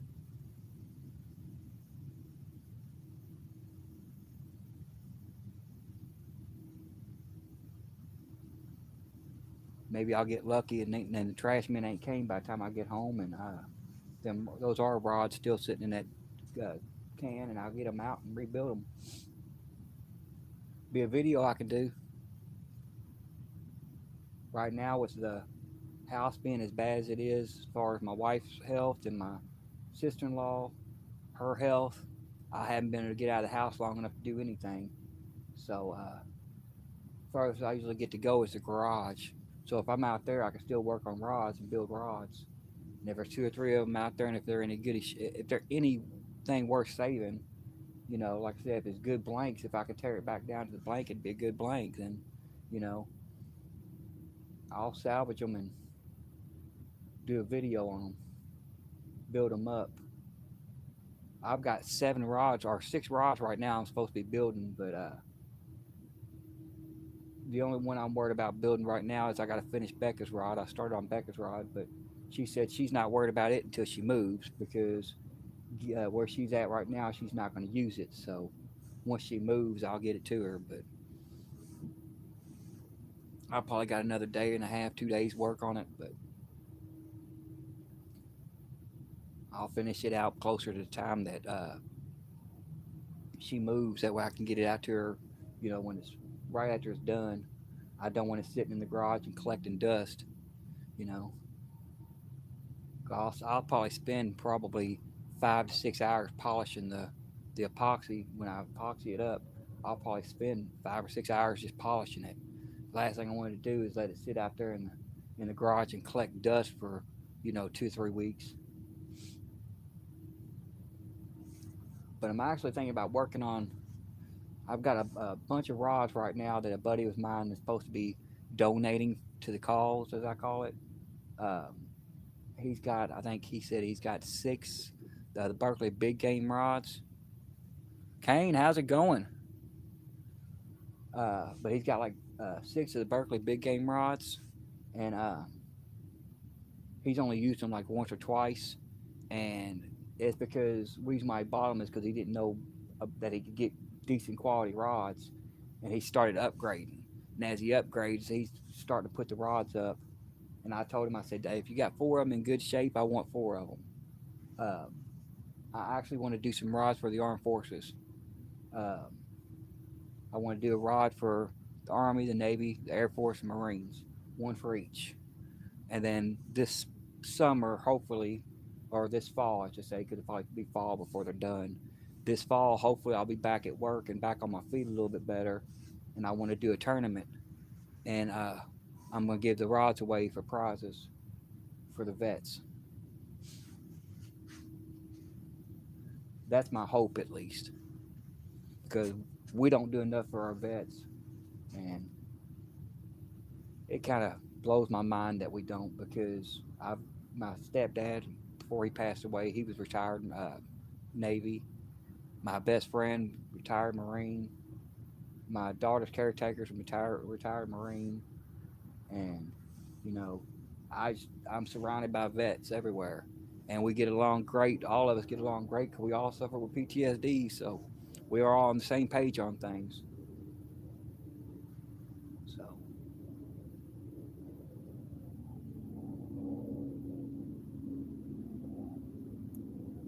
ooh, it says I'm back up to 7 wonderful people. I can't believe that it's this time of morning. I appreciate everybody for coming in. If anybody's come in and hasn't subscribed, it's not a, part of the channel. Feel free to subscribe. Don't cost you anything. I'm gonna try to get out as much as I can and do more fishing and everything this year. Right now, like I said, it's just backing me up a little bit, but we're gonna work on it. I'm gonna cut back on the tournaments this year. Last year, I think I did 8 or 9 tournaments, online tournaments, and that was, I think it was a little too much. And the reason why I say that is because I didn't get to put out enough content on my own channel.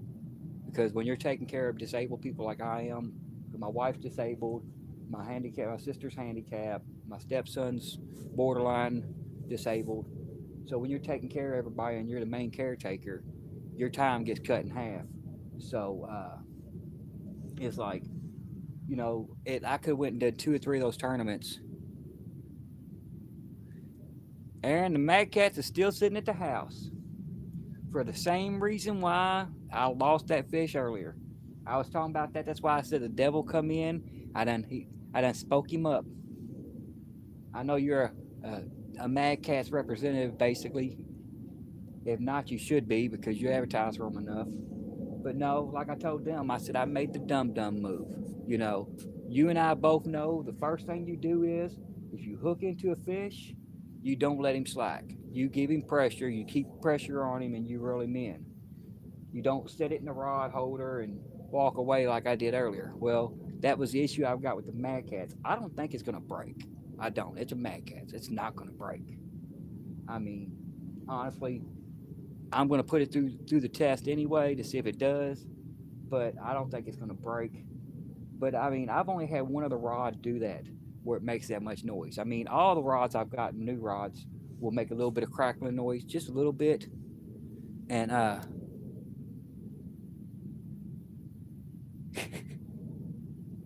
nah, you're not the devil, Aaron. You're not the devil. But yeah, every new rod you buy is gonna make a little bit of cracking noise. I expect that. But yeah, I thought it was gonna get better, and the more I use it, the worse it gets. And it's probably I had one other rod do that I had about 7 or 8 years ago. I had one other rod do that, and I never could get the sound to go away. And so I wound up taking the rod apart and replacing all the guides on it because apparently one of the guides was shifting or something and making a crackling noise. And yeah, it's the same issue you have with with everything else. It's not that I think it's going to break.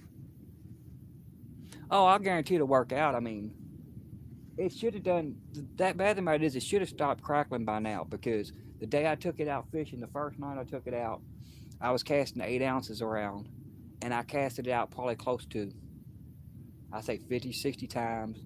I got snagged up and broke off 4 times. I was fishing in the strongest current you could think of.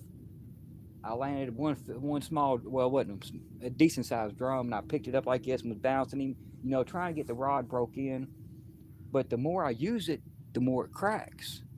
And that's my thing. It's not that I'm afraid it's going to break, because I'm pretty sure it's not going to. But it's just the fact of, once you hear that cracking sound, because this is not like a little, it's not like a little light crack. It don't sound like it's just a light crack. It literally sounds like it's going to snap in half. That's how loud it is.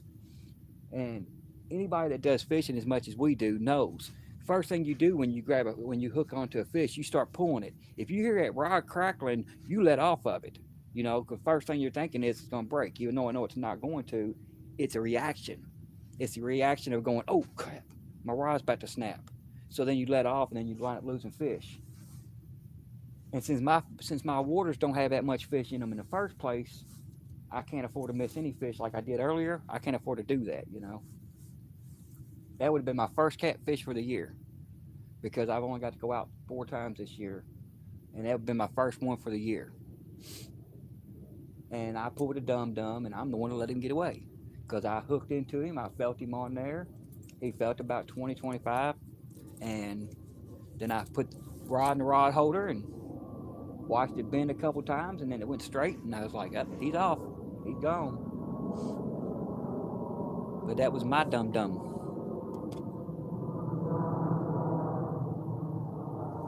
But yeah, I'm gonna put it through the test. I'm gonna try to see if I can get it to stop crackling and making noises. I've got some weights at the house, and I'm gonna string it up with weights and start like slowly pulling it and doing some other stuff to it.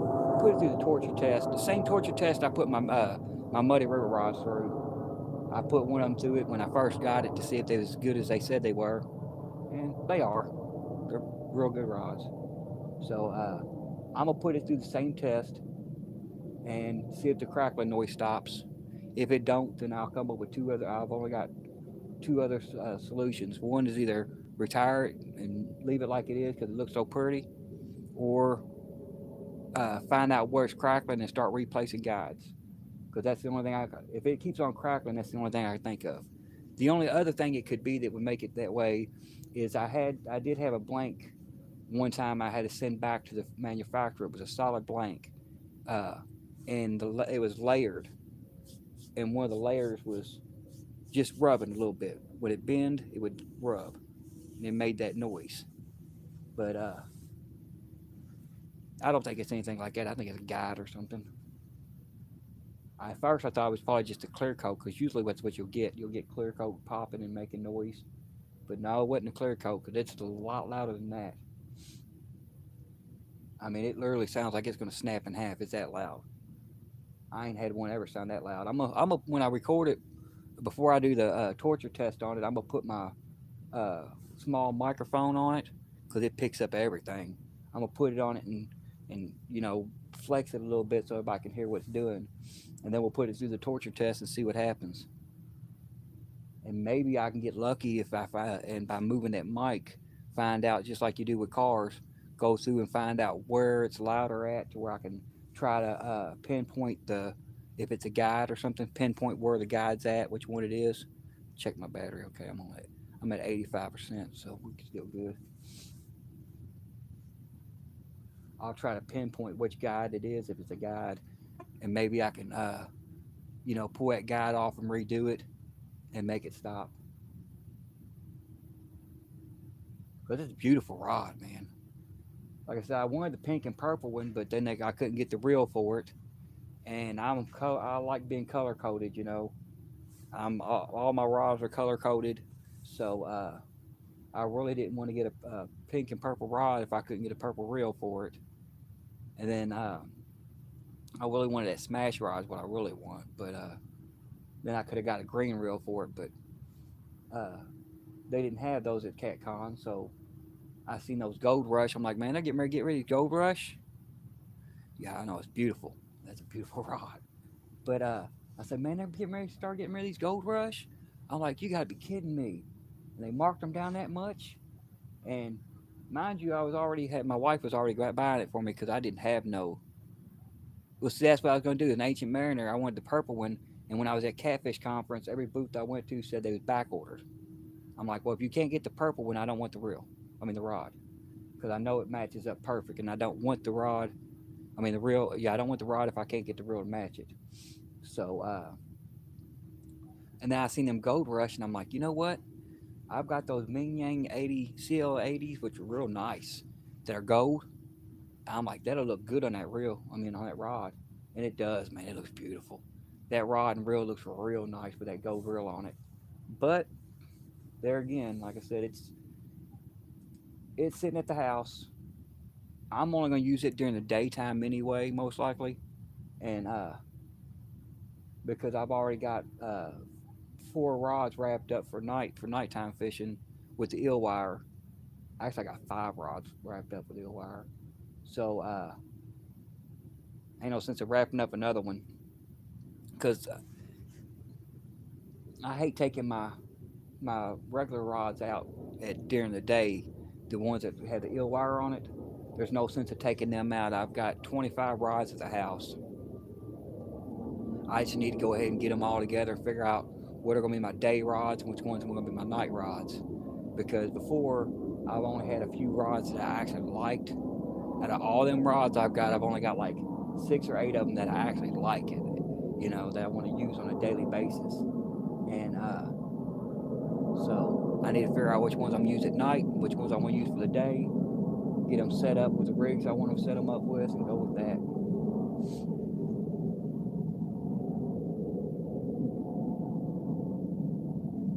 I think I'm gonna check the bait on this purple rod. They got a couple good hits earlier. Well, it wasn't really good hits. They didn't bend it any, but got a couple taps earlier, and I want to make sure they didn't get the bait off of it. Plus, it's probably covered in goo because the closer to the bank you are, the more of that salad stuff you get on there that's washing down still, because it's still washing down in here because the river's just now going down. Uh, and I've got that one in close since it's the smallest rod I got as far as hook and bait wise. So I'm gonna check and see, make sure the bait's still on there, and make sure it ain't covered in goo and cast her back out. Actually, I might change the bait. Matter of fact, because I still got, I think, one, two, three. Yeah, I got three bluegill left. Yeah, I got three bluegill left and a half a bluegill. So 3.5 bluegill left, and I probably won't be out here but another hour or so. May as well use it up. That way I ain't got to carry it back home. Because I will. I'll carry it back home, put it in my garden. The old Native American trick when you're planting tomatoes and all your veggies. Uh, Put you some fish in there with it, some like just whole bluegill, whatever. Because as they start to slowly decay, they start putting nutrients into the soil. And then you just feeding your plants. But I've already got 6 of them in there right in my garden area right now, so they'll be okay. Something big just rolled out there. Come on down this way, buddy. Come on down this way. There's some dinner down here, I promise you. Some good eating.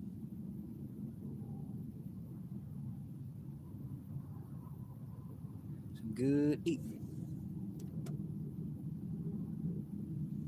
I'm gonna check this purple rod.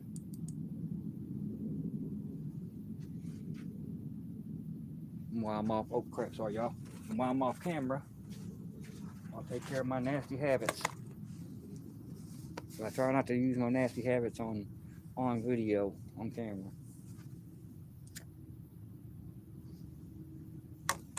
That humming stopped. I guess if that was a barge, I guess he parked and turned it off. Maybe they're loading him up or something.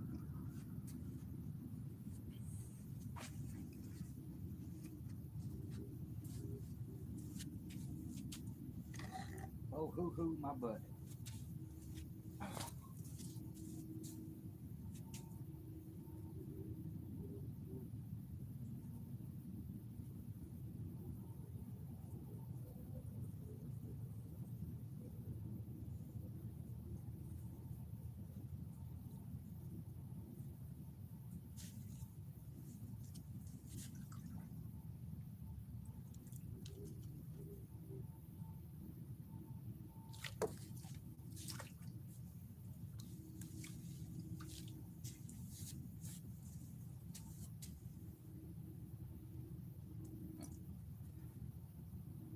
That bait still looks real good.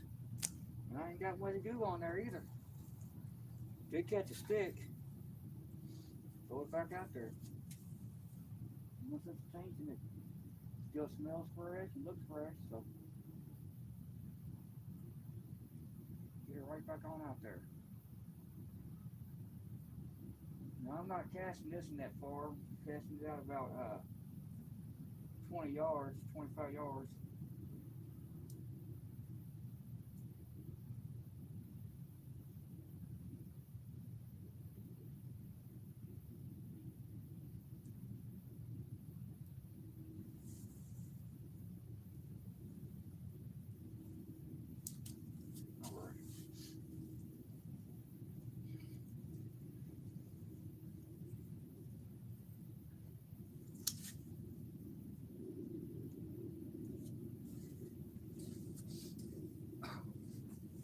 want to put this one at? I want to put it in a different spot, y'all. Need a different spot.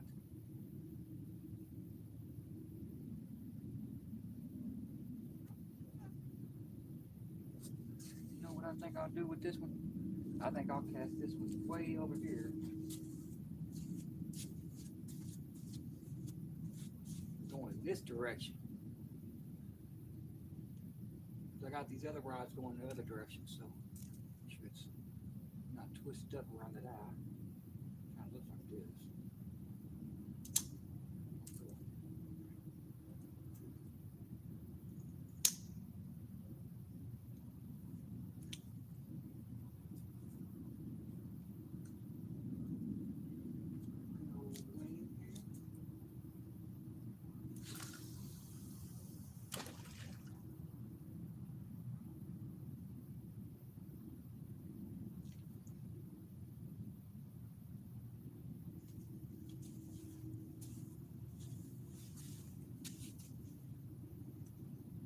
I'm gonna put that one out the other direction, I think,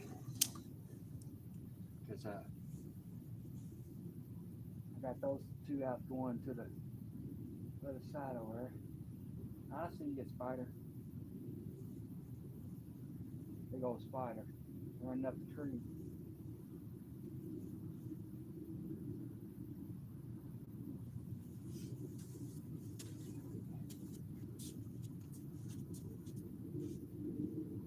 Get the spider.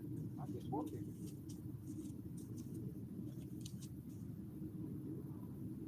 No, big old spider. There's that chin up there. That's one thing I love about these headlamps. Sorry, y'all. That's one thing I love about these headlamps. Boy, you can spot a shine, an eye shine on anything. Even a little bitty old spider, well, he ain't little, he's probably about the size of a quarter. But if you can see the shine of him from his eyes running up the tree. When I walked down here earlier, when I first got down here, you seen just shine everywhere. I'm like, yeah, walk down here one step and just everything just ran off. I'm gonna try to catch my deer up here one day, because I got deer that stay up, hang up here, and try to catch their eye shine on camera one day. It's real wicked looking through this big old spotlight. Something big's out there swirling around out there where I just casted that rod at. Hopefully it takes it.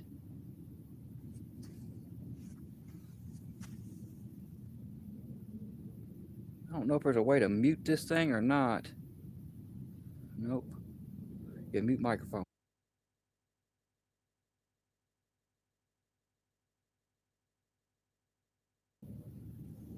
Outcast Owls, we out here. What's up? Give me a second, y'all. I'm gonna mute this mic and get rid of some of this Mountain Dew I just inhaled.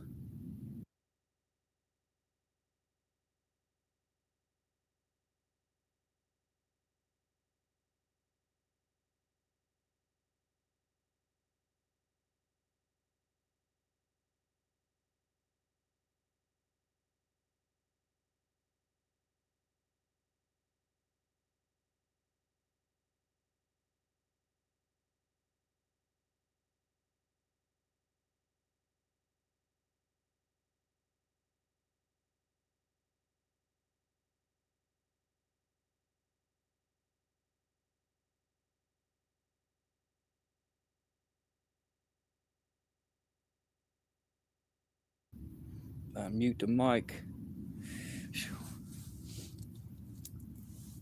Yeah, we really out here too, because I got an owl sitting up in the tree up here that keeps on calling out to another one across the river. They've been doing it for they did it for like an hour straight earlier.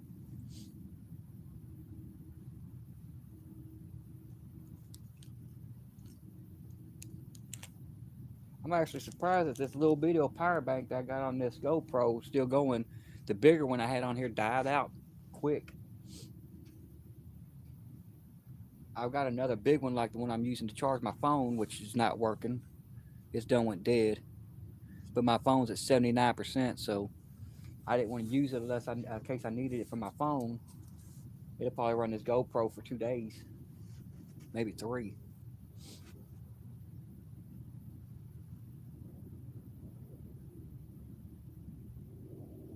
Come on, baby. Take one of these rods down.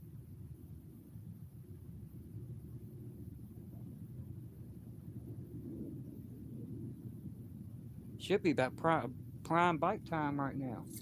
How is it? Yeah, it's 4:10.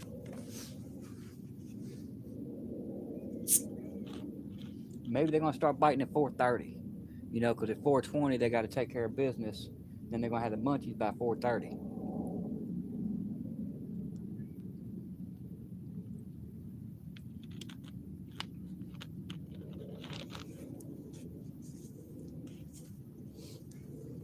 They better hurry up and do something. Bullets and Barbecue, how's it going? Thanks for stopping in.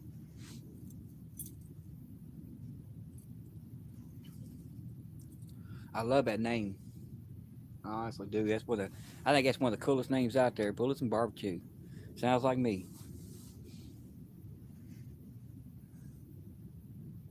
That's what I was telling my wife earlier on the phone. She's like, she goes, make sure you're careful out there. I'm like, ain't nothing that stupid. Nah, I got right before I went live. I was out here about 4 hours trying to calm down because I've had a real rough day, and I hooked into about a 20-25 pounder on that blue rod. I'm gonna post a video on a short later on, probably make a short out of it. What not to do. I was setting up still. I hadn't even got my GoPro on, and that blue rod bent in half. I hooked into him, started reeling in. I had this camera going, but it wasn't even sitting in the tripod right. It was just sitting on the tripod, and because I was still setting it up, and I just hit record, and it bent the rod in half, and I hooked into him, and I went to reach down and hit my GoPro, and I realized I didn't even have my GoPro on yet. So gave him a good yank, make sure the hook was set it in the rod holder. You watch it bounce like 2 or 3 times, and he spit the hook. Gone he went. I've had about 4 takedowns like that tonight, big takedowns, and a bunch of little nibbles. That's about it. So far, I ain't been to hook on any of them. It's kind of depressing. Tonight I'm using cut bluegill, frozen bluegill. So I was posting this purple rod, this closest rod to us that you can barely see. It's normally my carp rod. It's what I used to catch carp. And I was gonna bring some corn down here, and I probably should have because I'm seeing carp right up on the bank everywhere when I turn my headlamp on, and that's my favorite bait. And I was gonna bring some corn down here and cast it out, try to catch some carp while I was down here. But then I was like, you know what? I'm just ready to get out of this house. I've got to leave. I'm frustrated. The wife done went to sleep. I said, it's time to go. I'm out the door. So, yeah, I left the corn at home. Dumb move. I made about 4 dumb moves tonight.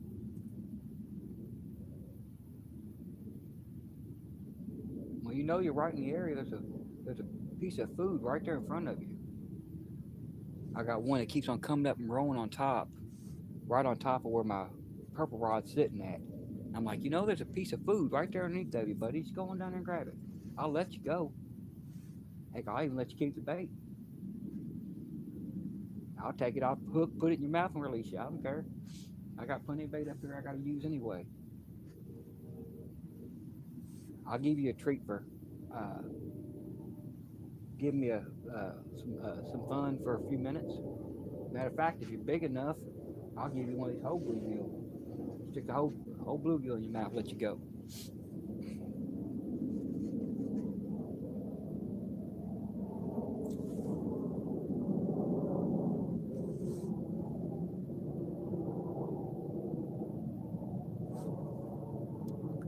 I'm in the same boat, Bullets. I'm in the same boat. This is my 4th trip out.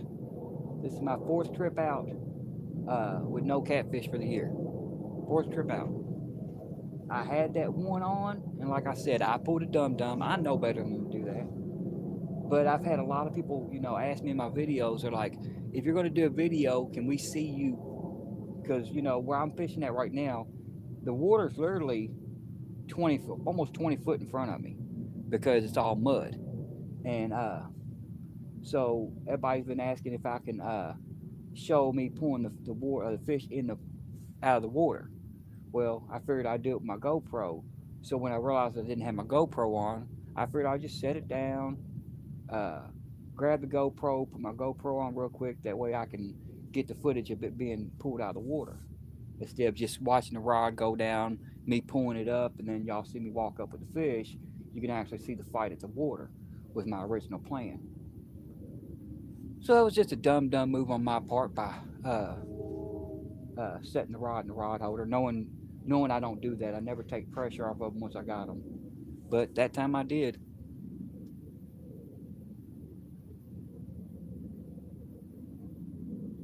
Hey, that's good. Yeah, I mean, I ain't totally skunked out for the year so far. I've only got to go out 4 trips, but you know, uh, I got about a 4 pound drum. Well, actually, probably closer to 5 pound.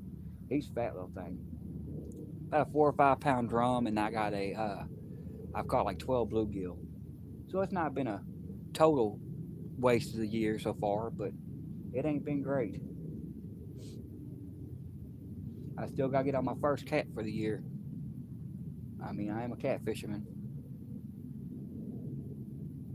What is that showing up in the camera?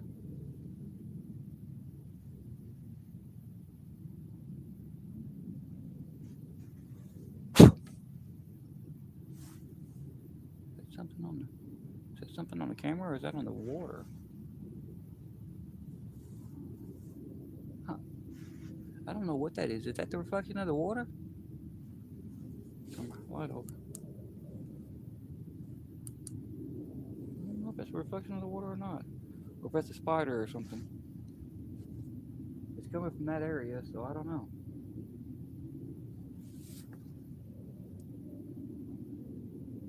Yeah, I guess that is the water. I didn't think y'all could see the water through that tree right there. But apparently y'all can right there. But like I said, I seen something down there earlier and I was trying to figure out what it was, and every time I hit it with a light, you can't see it anymore.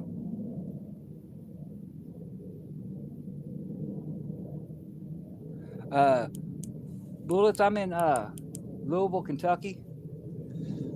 I'm down here in Louisville, Kentucky.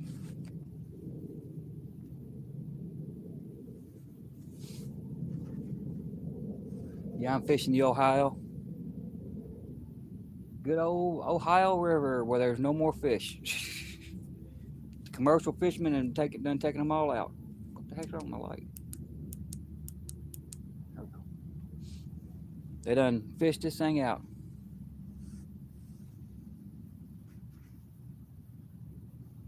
But this spot that I'm in right now, it doesn't get fished. It don't get a lot of fish pressure. Well, it does because I fish it all the time, but it doesn't get normal fish pressure like most places.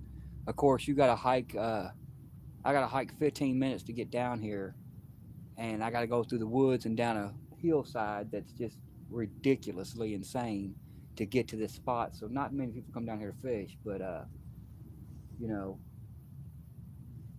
it is a sand flat, and I've got a flathead spot probably 100 yards down. I still can't get to it right now because the water's still up just a little too high, so I can't get to it. But there's like these big trees that I just shined on. These right here, these are probably 40, 50 foot tall.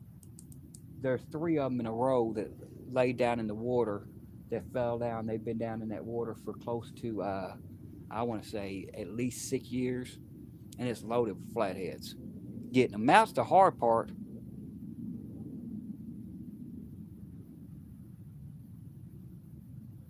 Had to find some bee sitters, sillers. Oh, sellers. Okay, I'm sorry, I couldn't read. But yeah, I mean the river's starting to get better, but I think it's going to be another 5 or 10 years before we actually start noticing a big difference. When I first started fishing this water 45 about 40 years ago, uh, wasn't nothing to catch 10, 15 fish a night. Now if we catch 10 or 15 fish a month, it's amazing. Yeah, it's amazing we catch that many fish a month now. But usually when I catch them down here, this area is pretty good. I normally get 20 plus. They're usually in the 20s. I'll pull in some teens, but I don't usually pull in small baby fish unless I'm using my carp rod and going up against catfish regulators. If I'm going up against catfish regulators, I learned not to use my carp rod with Nightcrawler because I'll pull in like three baby flatheads, pound a piece. Oh, I guess my live tried to cut out on me because it says you're live. I'm like, yeah, I know I'm live.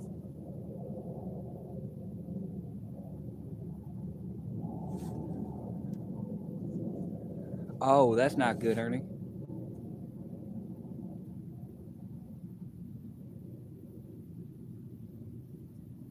Yeah, I understand that. Yeah, gotta have backups. For a lot of since I ain't got many people in here, I'll let y'all. I'll let the people that are in here know. I have a prepper mentality. I do a lot of survival stuff and prepping, uh, and yeah, I do everything redundant. There's a redundant to everything. I don't know if y'all heard that splash or not with me talking, but there was a big old splash out right in front of me. Hopefully, it'll take one of these rods. But yeah, I'm all about redundance. I do everything in threes. If I've got one thing to do it, I've got three to do it. Yeah. Now, I can get you some bees. Well, I could if I had a way to get down there. My buddy just posted last yesterday that they have a big old hive.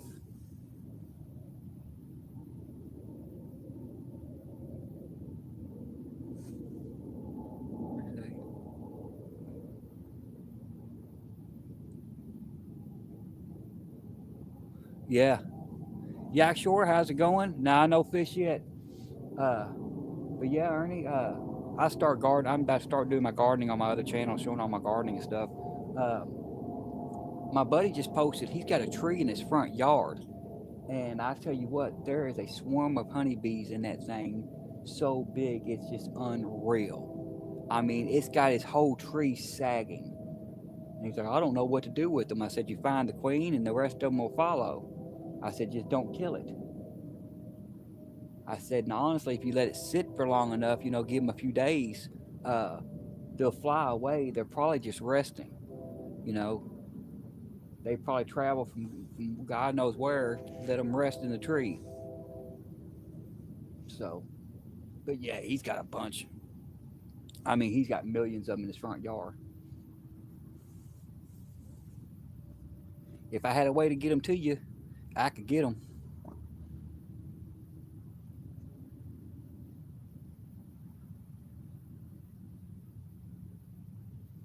Yeah, I'm hoping all my plants do good because we had a. They said it was not wasn't gonna get cold. They said what 42 was the high, or was the low, and then I went out the next day and had frost on the dang window, so I didn't bring my plants in. And I've got 25, 30 plants out there. I was a little bit mad.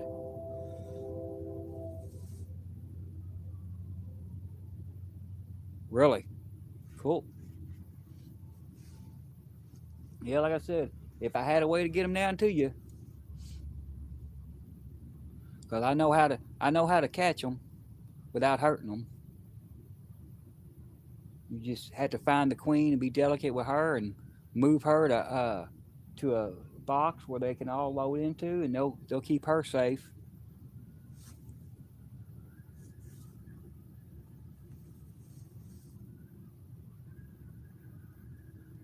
Yeah, I've done tilled twice, Ernie, but because of the food shortages and stuff coming this year, I'm actually extended Yep, and then screen up the entrance. Yeah. I'm actually extending my garden out. Normally, um, normally I only have 4 tomato plants, uh, 4 pepper plants, stuff like that. But with the food shortages going on right now, I'm going to up my game. I added probably another 24, 20 by 24 square foot, 25 square foot to it, which don't sound like much, but for my little backyard, that's a lot.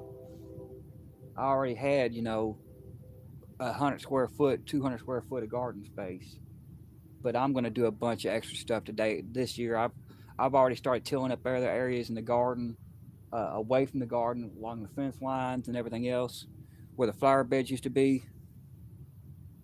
Yeah, that's me. I'm trying to be ready because I mean we're going to need it. And right now, I'm already tilling up areas like where my flower beds used to be, and I'm putting putting potatoes in the ground and everything else.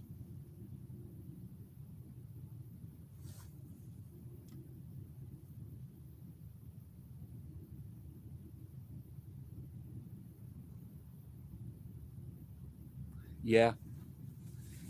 Now, sometimes you'll get the honeybees to do it, and then sometimes you'll get they put them boxes out there for the carpenter bees. When they put them out for the carpenter bees, it's not good. Well, the carpenter bees just tear up wood and destroy everything. What is it?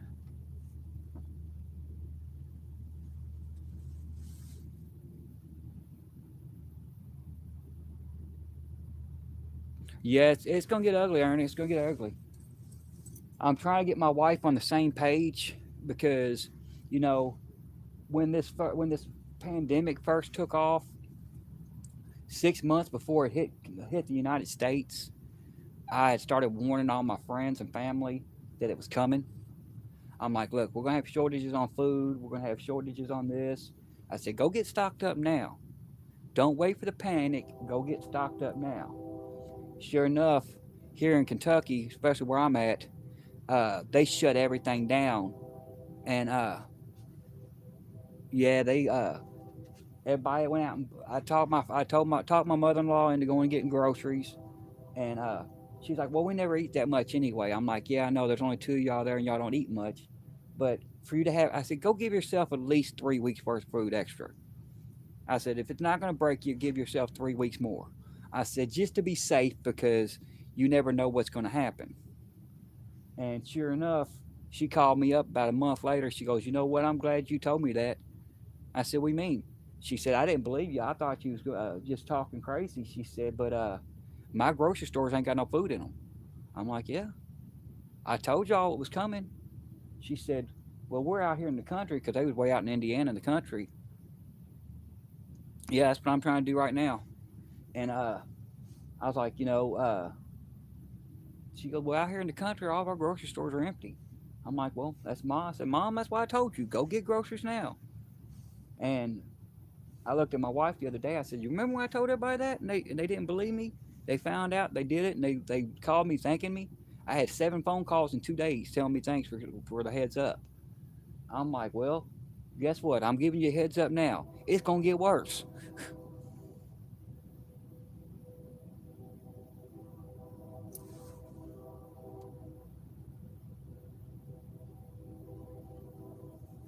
I understand that on the canning thing. Yeah, I've actually got my my wife's grandmother when she passed away. They gave us, which I need to change the light on this orange one. It's flashy. Means it's dead.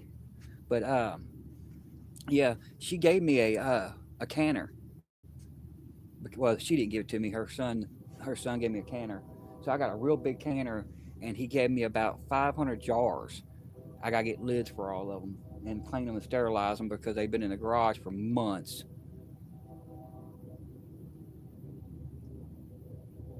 Yeah, see, I've got to get used to doing stuff like that. Uh, I've been well into wanting to get into canning. So far, only thing I usually do is dehydrate stuff. I do a lot of dehydrating. Yeah, I know I can't find the lids and rings for them though. That's the issue I'm having. I told my wife I'd probably better off just going and getting new jars and new lids because most of these jars that I got are 40 and 50 years old. And I went and bought lids that are supposed to go with them, like the old ball lids and stuff. They said they're still the same size, but they won't seal. Yeah, I can't get them to seal on these old jars. I brought I bought two or three of them in, scrubbed them down, sanitized them, boiled them out. Uh, I tried to seal one of the jars and could not get it to seal. I'll grab one of the cheaper ones that you get from Walmart, one of the newer ones that's got the lids with it, and I could seal it, get it to seal in a matter of seconds and or a matter of minutes, and 10 years later it's still sealed. Those old ones ain't doing it. Yeah, I do heat the lids. I put them in hot water, in the water too. Get that little wax stuff melted a little bit, just enough to soften it up. But I think a lot of these are. I mean, you don't see the chips in them. I don't see no chips or nothing. But I'm thinking there's some small chips or something. Canned fried green tomatoes. Oh, that'd be awesome. See, that's what I'm talking about right there.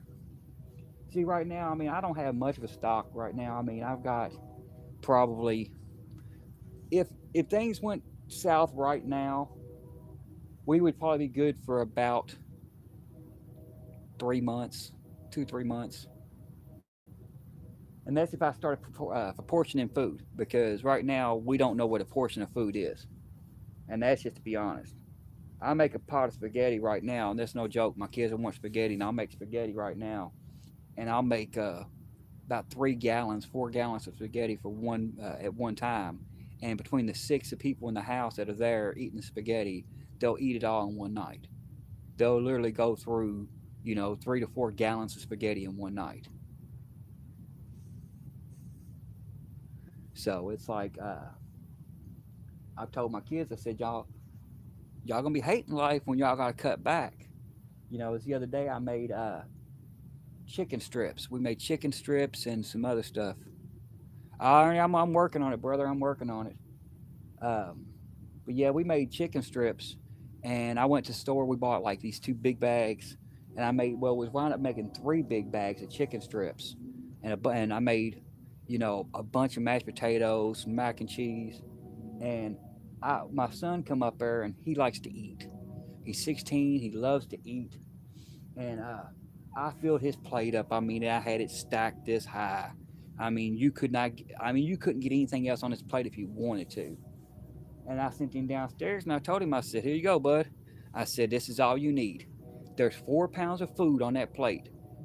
You don't need any more after that." He come back up. No exaggeration. He come back up 15 minutes later. Almost some more of that. You need to wait until somebody else gets some. And then, of course, his mom, well, he's growing, so go ahead and give him some. I'm like, he's done had 4 pounds of food. He don't need more. And then he'll come up here and he'll grab 4 more pounds. And he'll come back up. Can I get a little bit? No, just go. Just gone. Just no. It ain't happening. I just want some more mashed potatoes. I'm like, yeah, you know what? And I like mashed potatoes too. I'd like to have some. I'd like to have some of that uh, macaroni and cheese, especially since I baked it. It was baked mac and cheese. I'm like, yeah, I definitely want some. I think tomorrow we're gonna have barbecue chicken. He won't touch that, and I'm not doing that to torture him. I just love my smoked chicken and my all my smoked foods. I haven't fired up my smoker in almost a month and a half, or almost 2 months. So I got some chicken legs and some chicken breasts at the house. I told my wife, I said, it's time to fire up the smoker. I'm gonna smoke me some chicken legs and some chicken breast. I wanted to smoke some ribs, but we can't afford no ribs right now, so the ribs are just gonna have to wait for another day. Cause trust me, I get a hold of the money to get some ribs. I'm getting some ribs and I'm smoking them. Yeah, they're ridiculous, Ernie. They're ridiculous. Last year, last year I was paying 2.29 a pound for ribs, which ain't bad. I mean, it's actually pretty cheap. But if you think about it this way, it's 90% bone, you know. But I was paying 2.28 a pound for ribs. Right now, my local grocery store is $4.90 a pound. It would literally cost me $90 worth of ribs just to feed the 5 people at my house. I'm like, I can't do that, man. I can't afford to. I can't afford to pay attention right now. Literally, yeah, easily $20, easily. But yeah, I can't afford to pay attention right now. I When I broke this phone today, I went into a rage. I mean, we got a big filing cabinet, one of the big ones that sit about this high. I come by and I slammed my elbow in it and smashed it in, and I went kicking stuff over. And my wife's like, "It's okay, it's just a phone." I'm like, "Yeah, it's just a phone to you, but I haven't worked in 9 months. They done canceled all my credit cards and closed out my checking account. I've got $4 to my name. It might be a year and a half for me to replace this phone. So yeah, I'm a little bit irritated, just a little bit. It's a $400 phone. I can't even afford to buy toilet paper on my own. My wife has to buy it. How am I gonna replace a $400 phone? I ain't. It ain't happening. It is not happening. That's why I told her. I said that's why I'm irritated, and I wouldn't have that problem, but I gave my son my phone case. My stepson, when my mother-in-law passed away,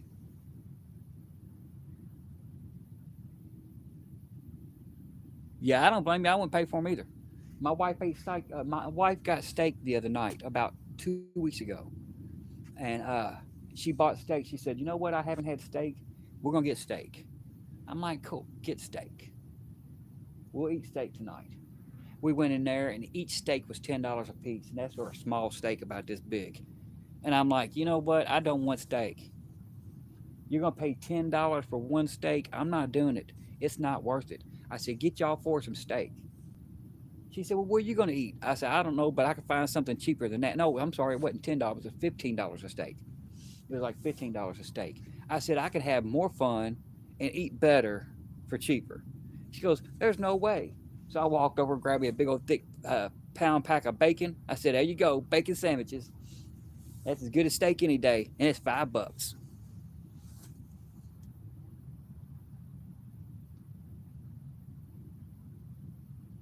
That's me. I don't eat it if it's too high. I don't. But see, my wife don't understand that. My kids don't understand that. But coming from me, uh, I was homeless for 6 years, and since I'm the one that has to manage the house, uh, they don't understand that because all they do is go to mom and go, "Mom, I want this. Mom, I want that," and she goes and gets it. Well, I do 80% of the cooking, 80% of the shopping, and 80% of the cleaning, if not 90% of the cleaning. And so I control the whole house and do everything. They won't go to the store. If they go, "I want this," I'm like, "Well, go on and get in the car and go to the store with me." "Oh, I don't want to do all that." Well, then you don't want it. You know, if you're not willing to go and wait an hour and a half in a store to get groceries, then you don't want what you want. you know, but to them, it's just, "Oh, it's worth it."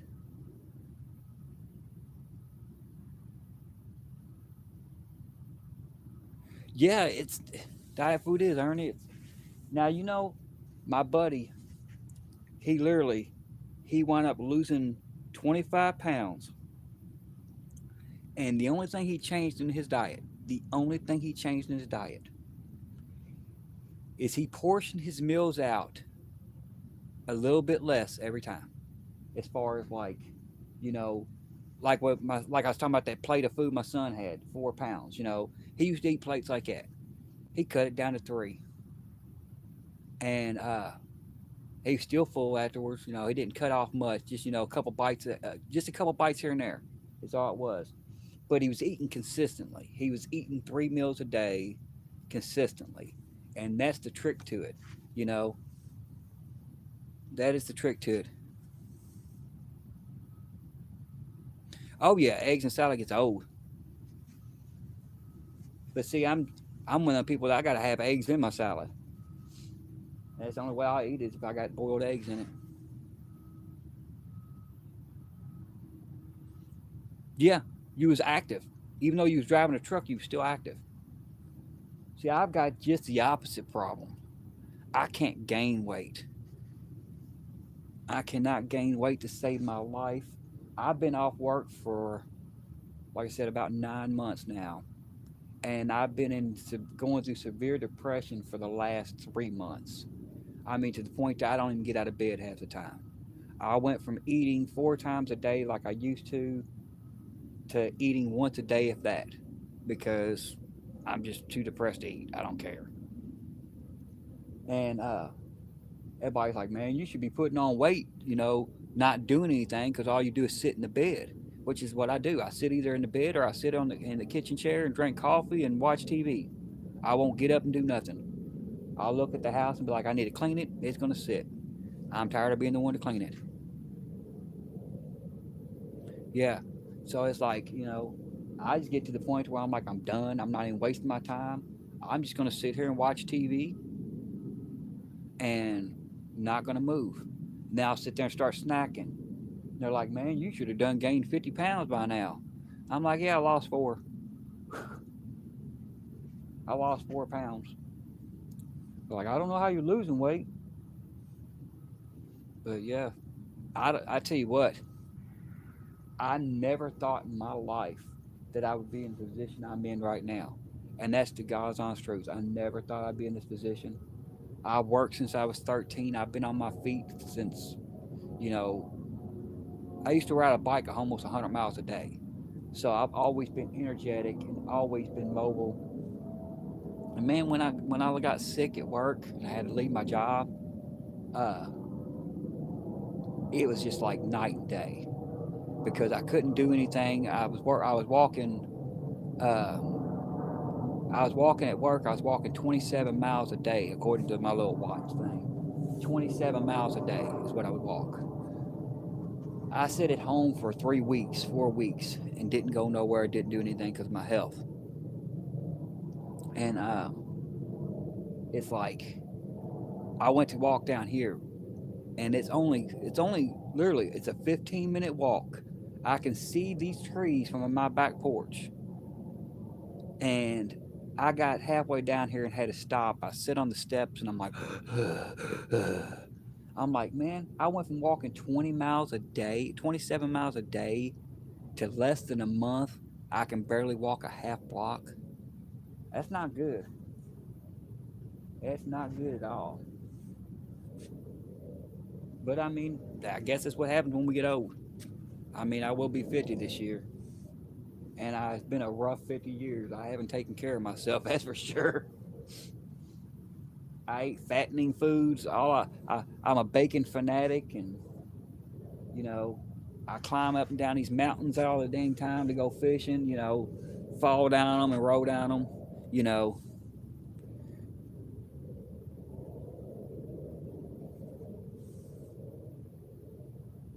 yeah, that's me, Ernie.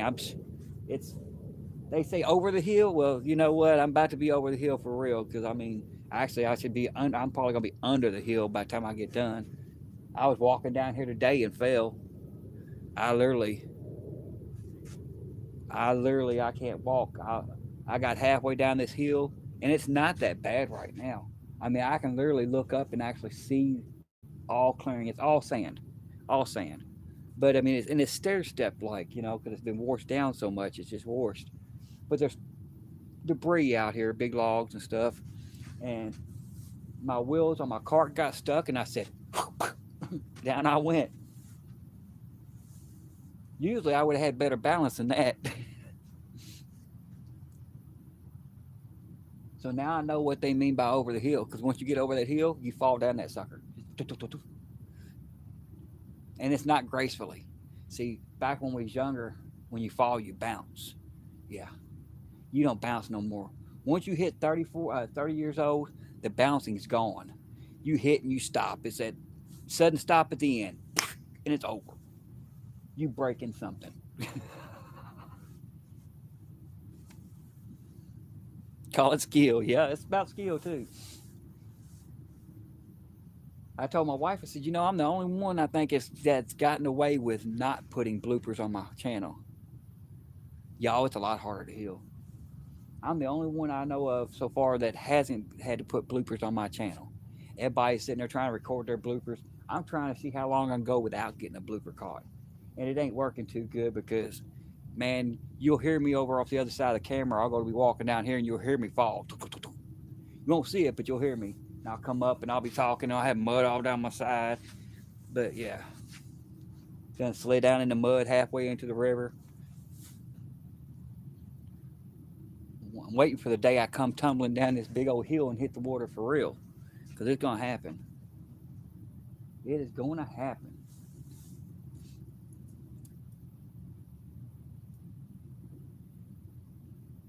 I'm hoping it don't happen too soon because I really don't want it to happen. But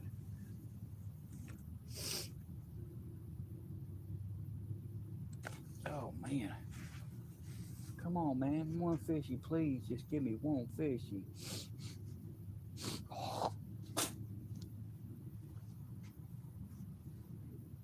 See, if I wouldn't have been worried about that camera, I would have had that fish on the bank. It would have been like I always do it, but hey, at least I would have had the fish on the bank.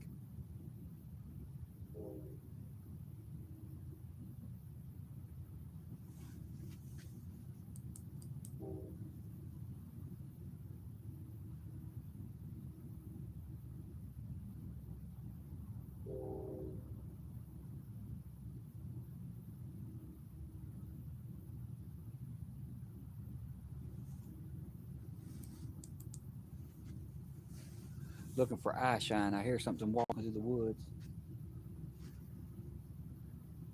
The only thing you don't see eye shine, is people. I've learned that. There's not a critter out here that don't have eye shine.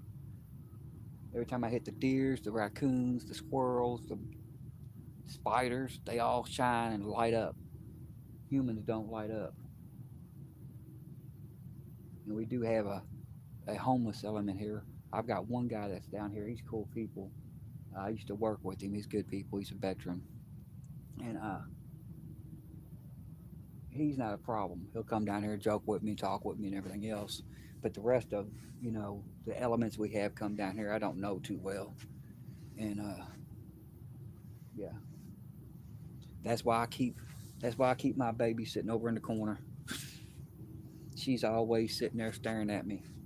Normally she's on my hip, but for some reason today I couldn't find my belt.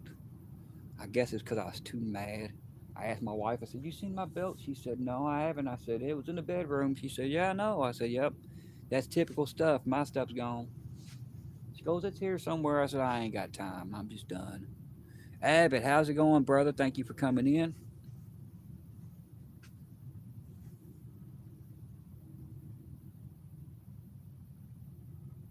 I need to change these batteries out on these rods, but we can see them, so I'm not really worried about it too much. Because I'm only going to be out here by another 15, 20 minutes because I need to get home before the trash man comes so I can make sure the trash gets taken out. Because I know for a fact ain't nobody at the house took it out. I know for a fact I'm going to get home and still going to be a garbage bag in the kitchen and the trash can's going to be beside the house. Plus, like I said, my neighbor, I think he threw out a couple rods, and I want to go check and see if he actually threw out rods. They look like, when I rode past, it looked like catfish rods. So if he did, I must see if they're still any good. See if I can't salvage them. Be two more rods I can rebuild. Two or three. It looked like it was three of them out there, but I don't know for sure.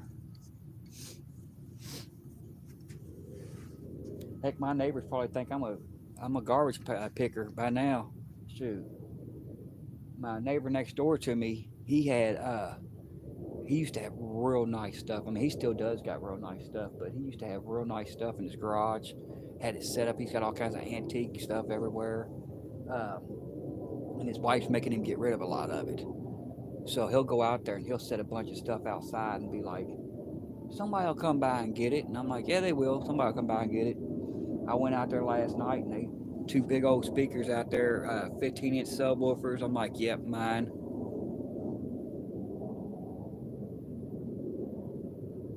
Oh, if I see it, Abbott, I recover it. I recover it.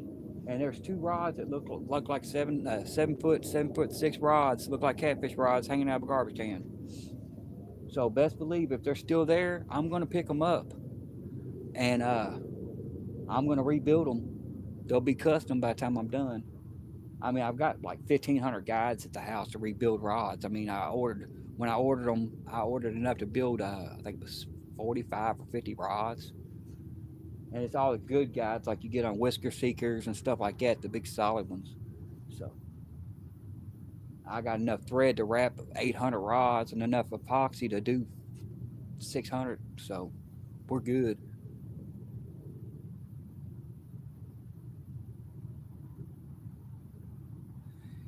Yeah, I mean, I used to love going yard selling. My problem with going yard selling is, well, now I can't afford to go yard selling. I'm too dang broke to afford to pay attention. But uh, people started asking too much money for stuff. They started thinking they had gold. I'm like, man, I went to a yard. The last yard sale I went to, I stopped strictly because I seen fishing gear. And you stare at them and stop. Yeah, I say, I know what you're saying, Ed. Yeah, I do too.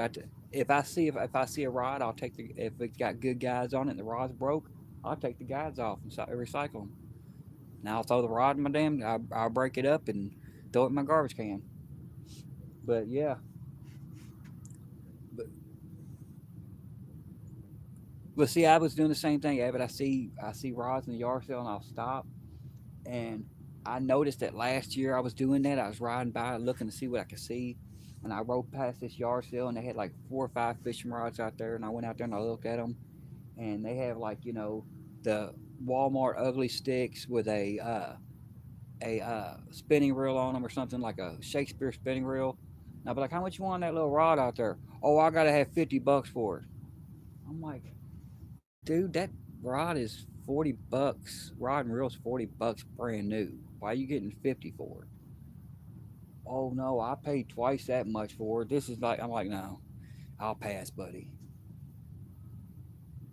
And now the pawn shops have done caught on to that. They're starting to look all this up, and I think that's my fault because the pawn shops here in Kentucky wasn't that bright.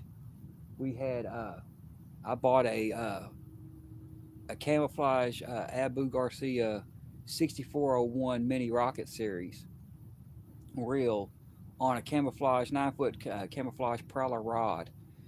The reel alone, when I priced it out after I found out what it was, I priced out the reel alone is like 460, and the rod's another $130. I paid $49 for the rod and reel combo in good shape. So yeah, they they done caught on to that too.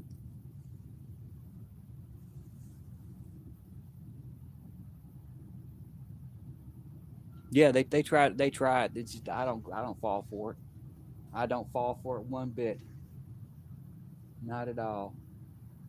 But yeah, I mean the pawn shop's trying that right now though because they're buying all these. The only good thing that I can say about the Pay Lakes here, the Pay Lake fishermen, they're summertime fishermen. That's all they do is fish during the summertime. They don't do nothing else. They go out and buy these 10 foot, 12 foot rods, these ambassador reels, and they'll buy 5 or 6 of them.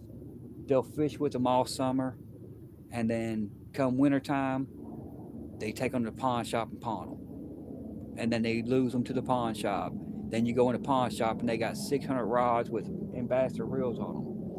And for the longest time, you could go in there and buy a rod and reel for like $60. Now they caught on to that. They're starting to look all the rods and reels up, and you go in there and that same rod and reel is $140, and you're like, man, they done caught on to that. They done caught on to that because now it's half price of what it would cost new. They caught on to that crap real quick because I was eating them up, man. I was going to the store and being like, even if I didn't have money on me, I got to the point I started carrying $20 in my pocket at all times. And I went in one time and I bought 3 rods, and I didn't have any money. All I had was $20 on me, and I was like, "Y'all do layaway, right?" He goes, "Yeah." I said, "Well, let me put all 3 of these on layaway. I'll come back and get them tomorrow, but I want to make sure they're here." That's what you get for $50. You know, you get a $50 ambassador and a you know, a Prowler rod or a South Star or a Mitchell rod or something like that. That's a good rod. Yeah, you buy them when you can buy them, and that's why I've got 65, 70 rods, and I only use 6 or 7 of them.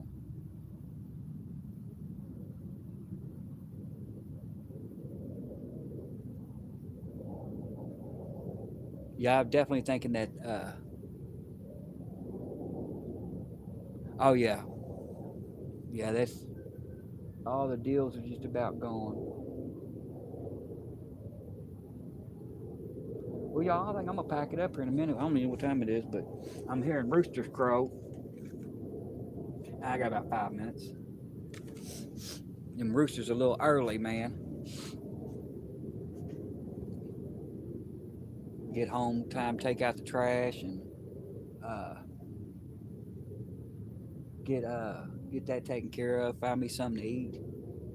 I I forgot. I come out here and forgot I haven't eaten all day. I was almost tempted to try to catch a fish and throw him up on the bank, start me a fire. But I do have homemade chicken noodle soup at the house. A lot of good veggies and noodles, good stuff. I've also got chicken. I was supposed to be making.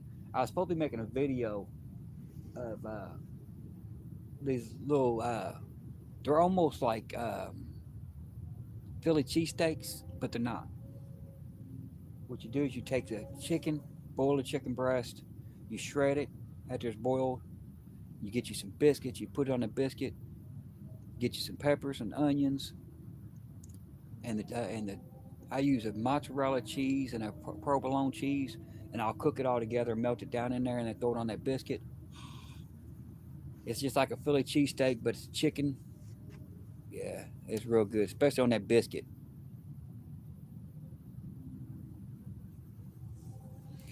Yeah. Yeah, I'll be safe going home early. Ernie, the light's about the sun's about to come up here soon. Well, no, about another hour, but it's about to get bright around here because I've got a highway. The one main danger zone I've got is this highway right here. I got a main road that comes through here. Everybody wants to drag race on. It's like 55, 60 mile an hour, and I got to cross it. But I usually wait till I ain't get seeing no cars, and I'll run to the center and run all across. Because the crossing, the crosswalk is another 100 yards down that way. I'm like, I'm not walking an extra 100 yards down, then coming back and going 100 yards over. I'm going straight across because as soon as I come up over this hill and come down to where the gas station is, there's a hill right here. I come up, I'll go through the woods a little bit. I'll come up another hill, and when I get on top of that hill, I'm on top of the flood wall, and I'll walk down the flood wall, come downhill over there, and I'll cross the street into the gas station. And as soon as I get to that gas station, I can see my door. I can see my back door. So, yeah, I got to cross the street to get to my door, but I see the door.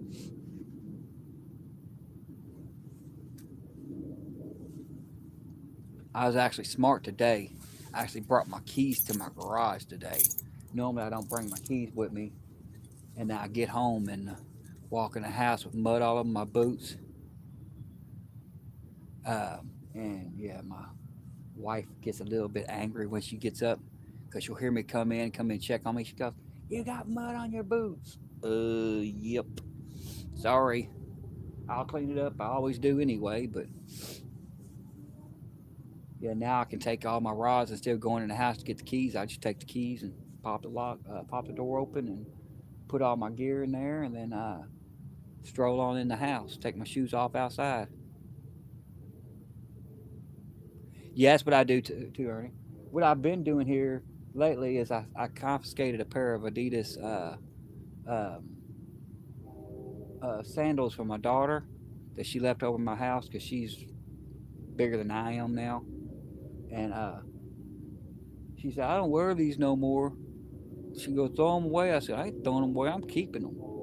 I've been wearing them for about 4 months now, 5 months. I'll wear them around the house.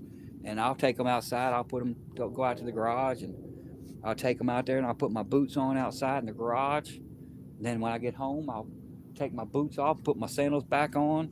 Usually I got my sleep pants and everything outside, a shirt maybe, all in the garage, and be like, Psh, I'm going to go out here strip down in the garage. I gotta be careful doing that though, because I've done it about 4 or 5 times, about 8, 9 o'clock in the morning, and I'm always afraid that the back curtain where I'm at, I got my back window in my garage is in the school parking lot, and I'm always afraid that dang curtain's gonna fall down because it's just a sheet, and it's fell down about 10 times already. Like yeah, I'd be in here stripping and curtain come down, go to jail for indecent exposure in front of kids or something stupid.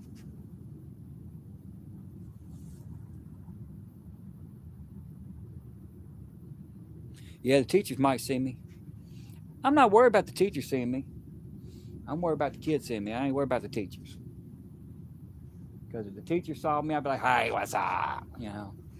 But no, the kids is what I'm worried about. These kids nowadays are so messed up as it is. They don't need any more stars. Trust me. I mean, oh, oh, oh, oh, oh, oh, oh, oh, oh, oh, oh, oh, oh, oh, oh, oh. Can we get him? Can we get him? Can we get him? Oh, come on now. For real? Oh, I think he's on there. Is he on there? Come on, baby, be on there. Oh, he spit it. He spit it the last second. I hope y'all saw that. That purple rod went gone. How he got off, I don't know. He was taking it. Dang. Now the question is, should I put it right back out there or not? See if I can get it out of the tree. Oh crap, I'm sinking in the mud. Sinking in the mud.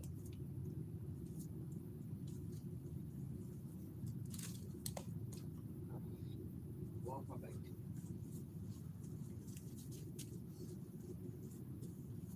Lost my bait. You know what, y'all? I think I'm gonna go 5 more minutes. I'm gonna throw another piece of bait out there. He just made me mad. He just bent that rod in half and I didn't get him. Now I lose my bait. Throw another bluegill piece on here. Booger.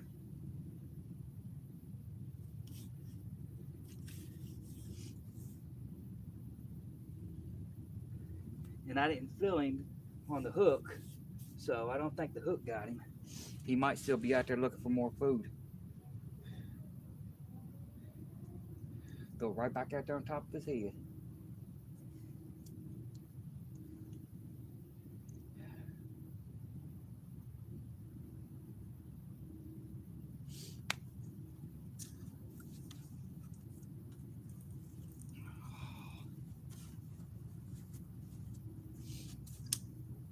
Now watch, they'll start biting now.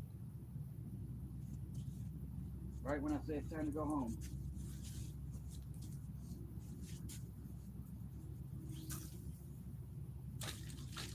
That didn't work.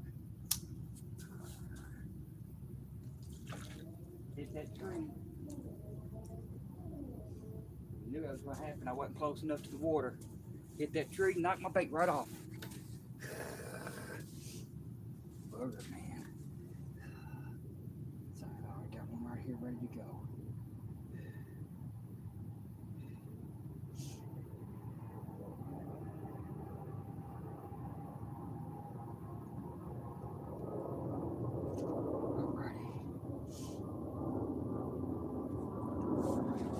Let's see if I can get out there without hitting that tree now.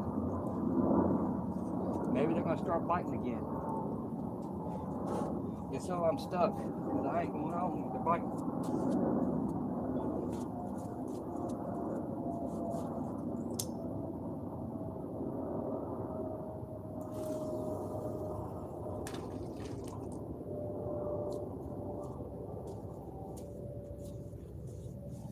stick it right back out there where I had it at. Right back into space.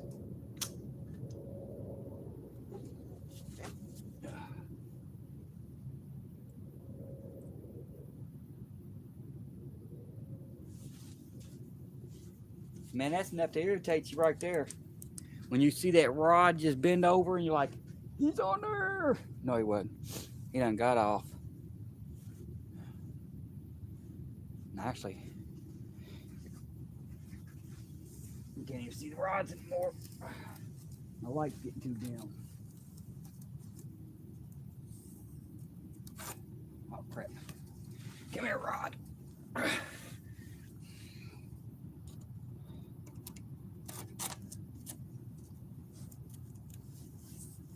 There we go. Put a little bit more light on the subject. Put a little bit more light on the subject. Get a little closer. Yeah, he had that rod taken over far. Now I got down there close to that water again. As soon as I did, I sunk almost to my ankles. Yeah, after getting a bite like that, I'm give it a few more minutes. Cause yeah, it only takes 15 minutes to get home. Guards man don't run until about 6:15, 6:20, so I should be alright.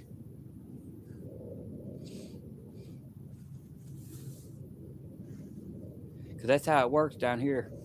I might go 4 hours without a bite, and all of a sudden get 10 of them back to back. So I just got that one. I'll give it a few more minutes and see what happens.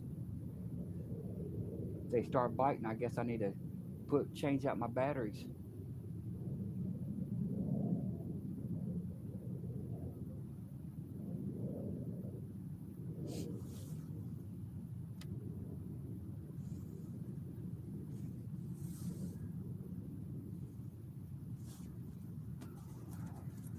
Where my stuff at?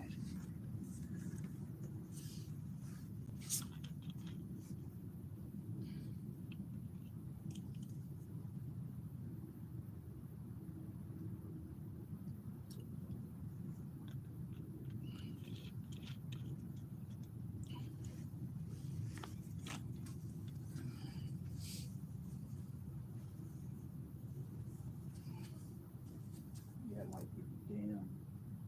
I wish I knew what was going on with my other light. Cause I'll tell you, it was fully charged when I left the house today. That one had more of a charge on it than that one did. So I don't know why it's not lighting up. Unless I burnt out the light or something, I don't know.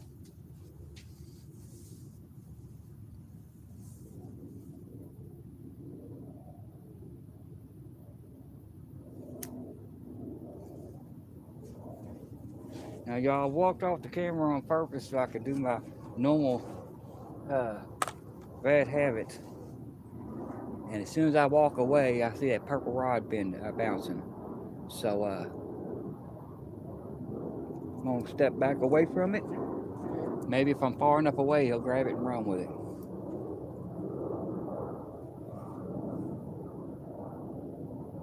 I am only 6 foot away, so 7 foot away.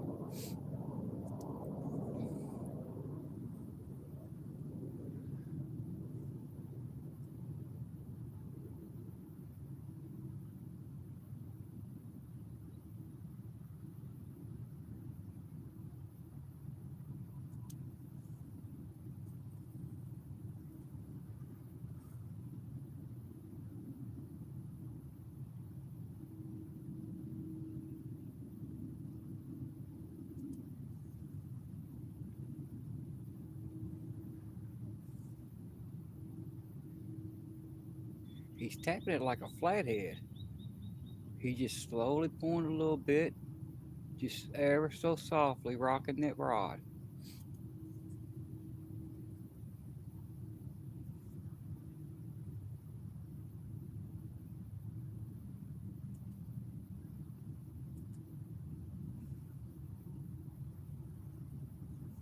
I want to see him slam it and run with it. I want to see him try to take that rod off the bank.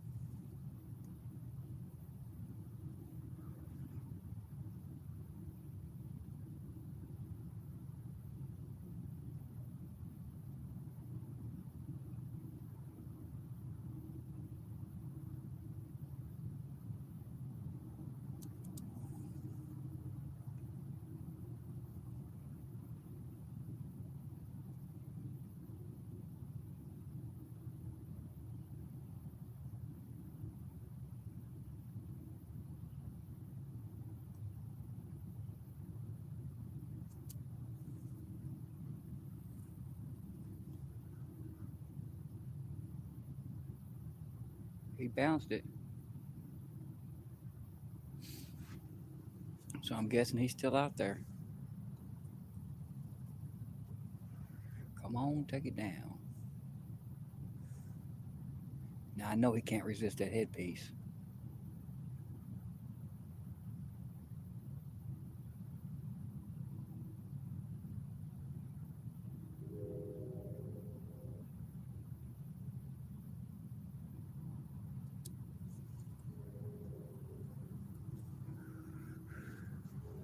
I still got 79% on my thing, so I'm gonna turn my light up a little bit, y'all.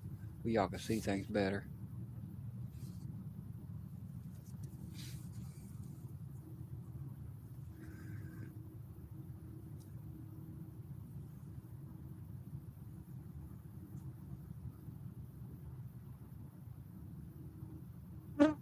He's playing with it.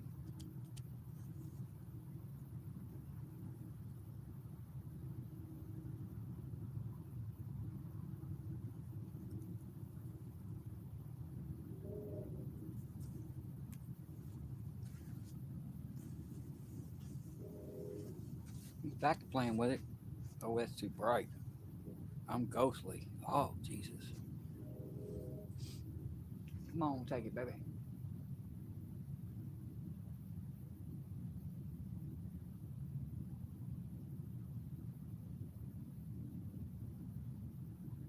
See, I figured if I threw it right back out there where he just hit it at last, he might come back.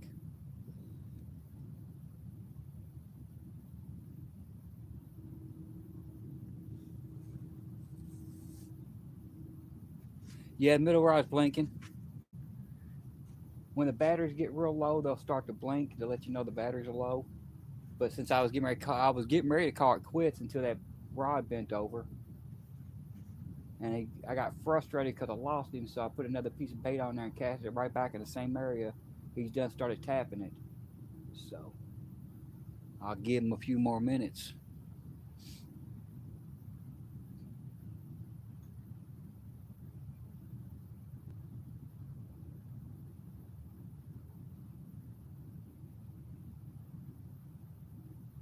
I should have brought my corn out here so I could have caught some carp. If I would have caught some carp, I probably would have got some catfish tonight.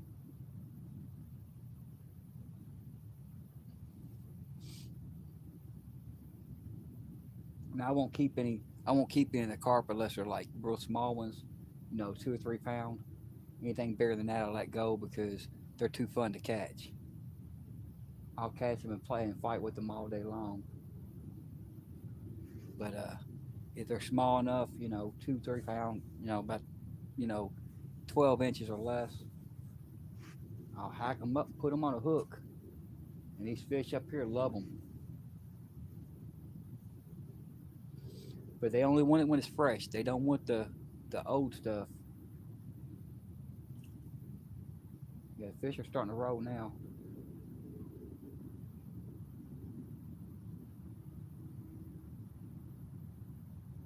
That's all right. Come on, y'all. We still got a few more minutes. If I hustle and bustle to throw my stuff together, I can get out of here in time to get home and get up this hill. We got a few minutes to play. Come on.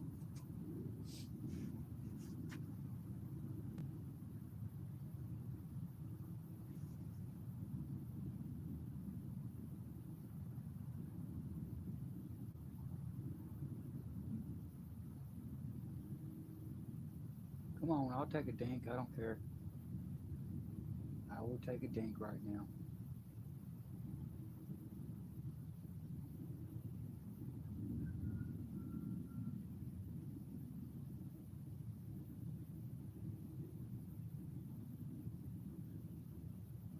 As long as I can get on the board for the year. Come on. Kind of disappointed we ain't had no barges come back through. All my bites earlier, I got every one of them was on barge. Every one of them. Now watch, I'll start packing up, call it quits, and start packing up, and go running up this hill. And as soon as I do, there'll be 3 barges come through here.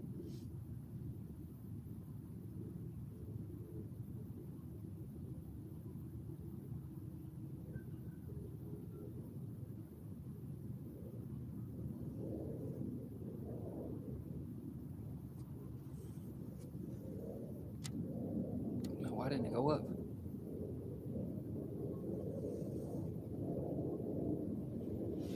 Alright, Yak, if you're still in here, it's all good.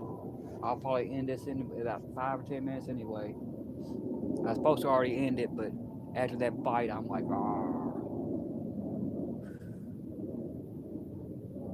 And the bad thing about it is I put it right back out there and he done started tapping on it again. Same spot.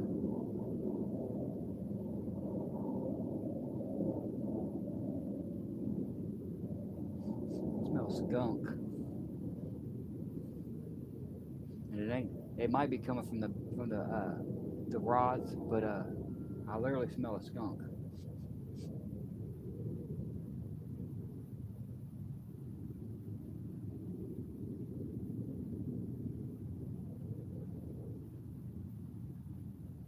Hopefully, he don't come down here. That'll make my day worse.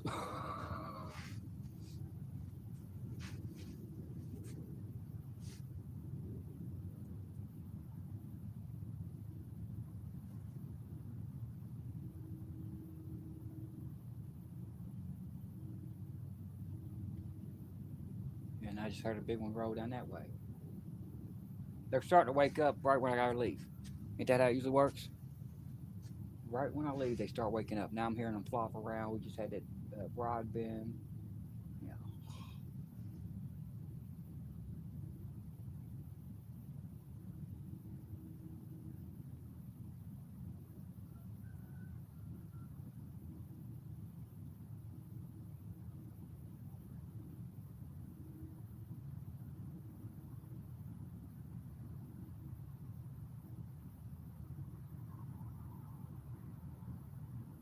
come on, now. Take one of them down.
All right, y'all, I'm gonna go ahead and start packing up everything over here that I can pack up. I'm gonna leave the camera going. If y'all wanna stay in, y'all can stay in.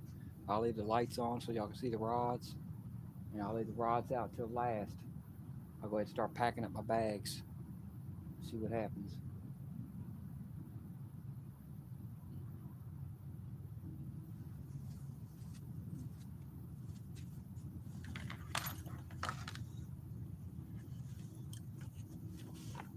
Oh goodness. Now watch, I'll pack up all the stuff I need, all my pliers and everything else, and now I need them as soon as I pack them up.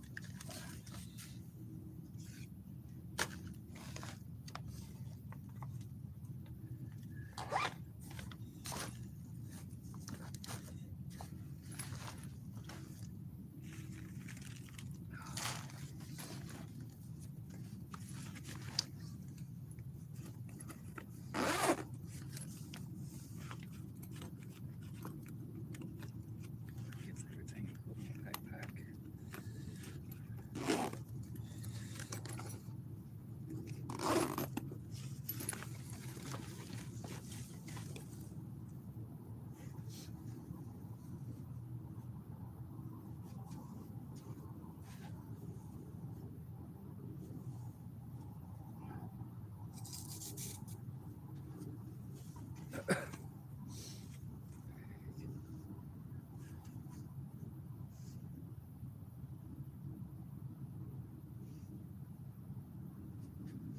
I think everything goes in my backpack.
Andy, Dot, how's it going?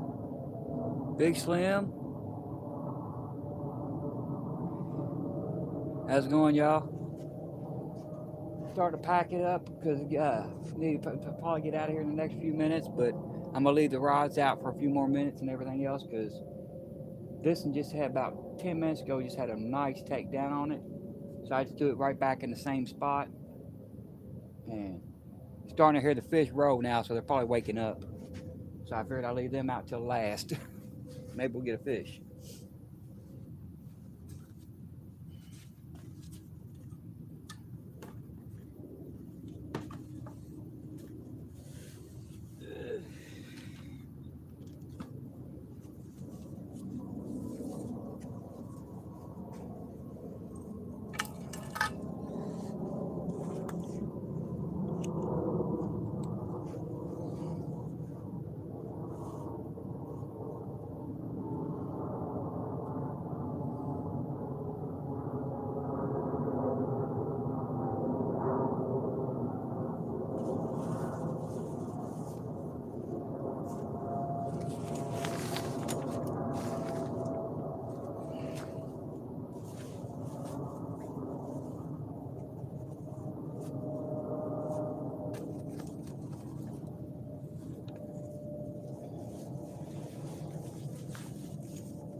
I don't think this light right here is doing much of anything. It's not really doing anything.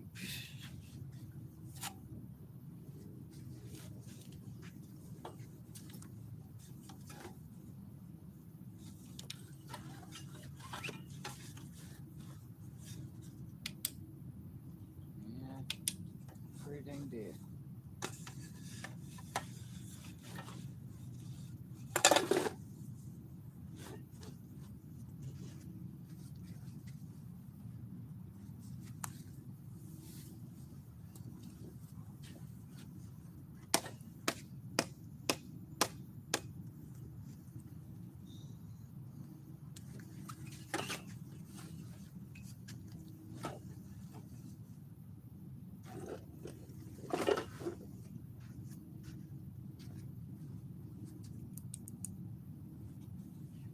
missing anything. I think that's my problem, y'all. Keep on bringing this net down here. And I'll set it up and I'll lay it out there on the bank. I don't never use a net.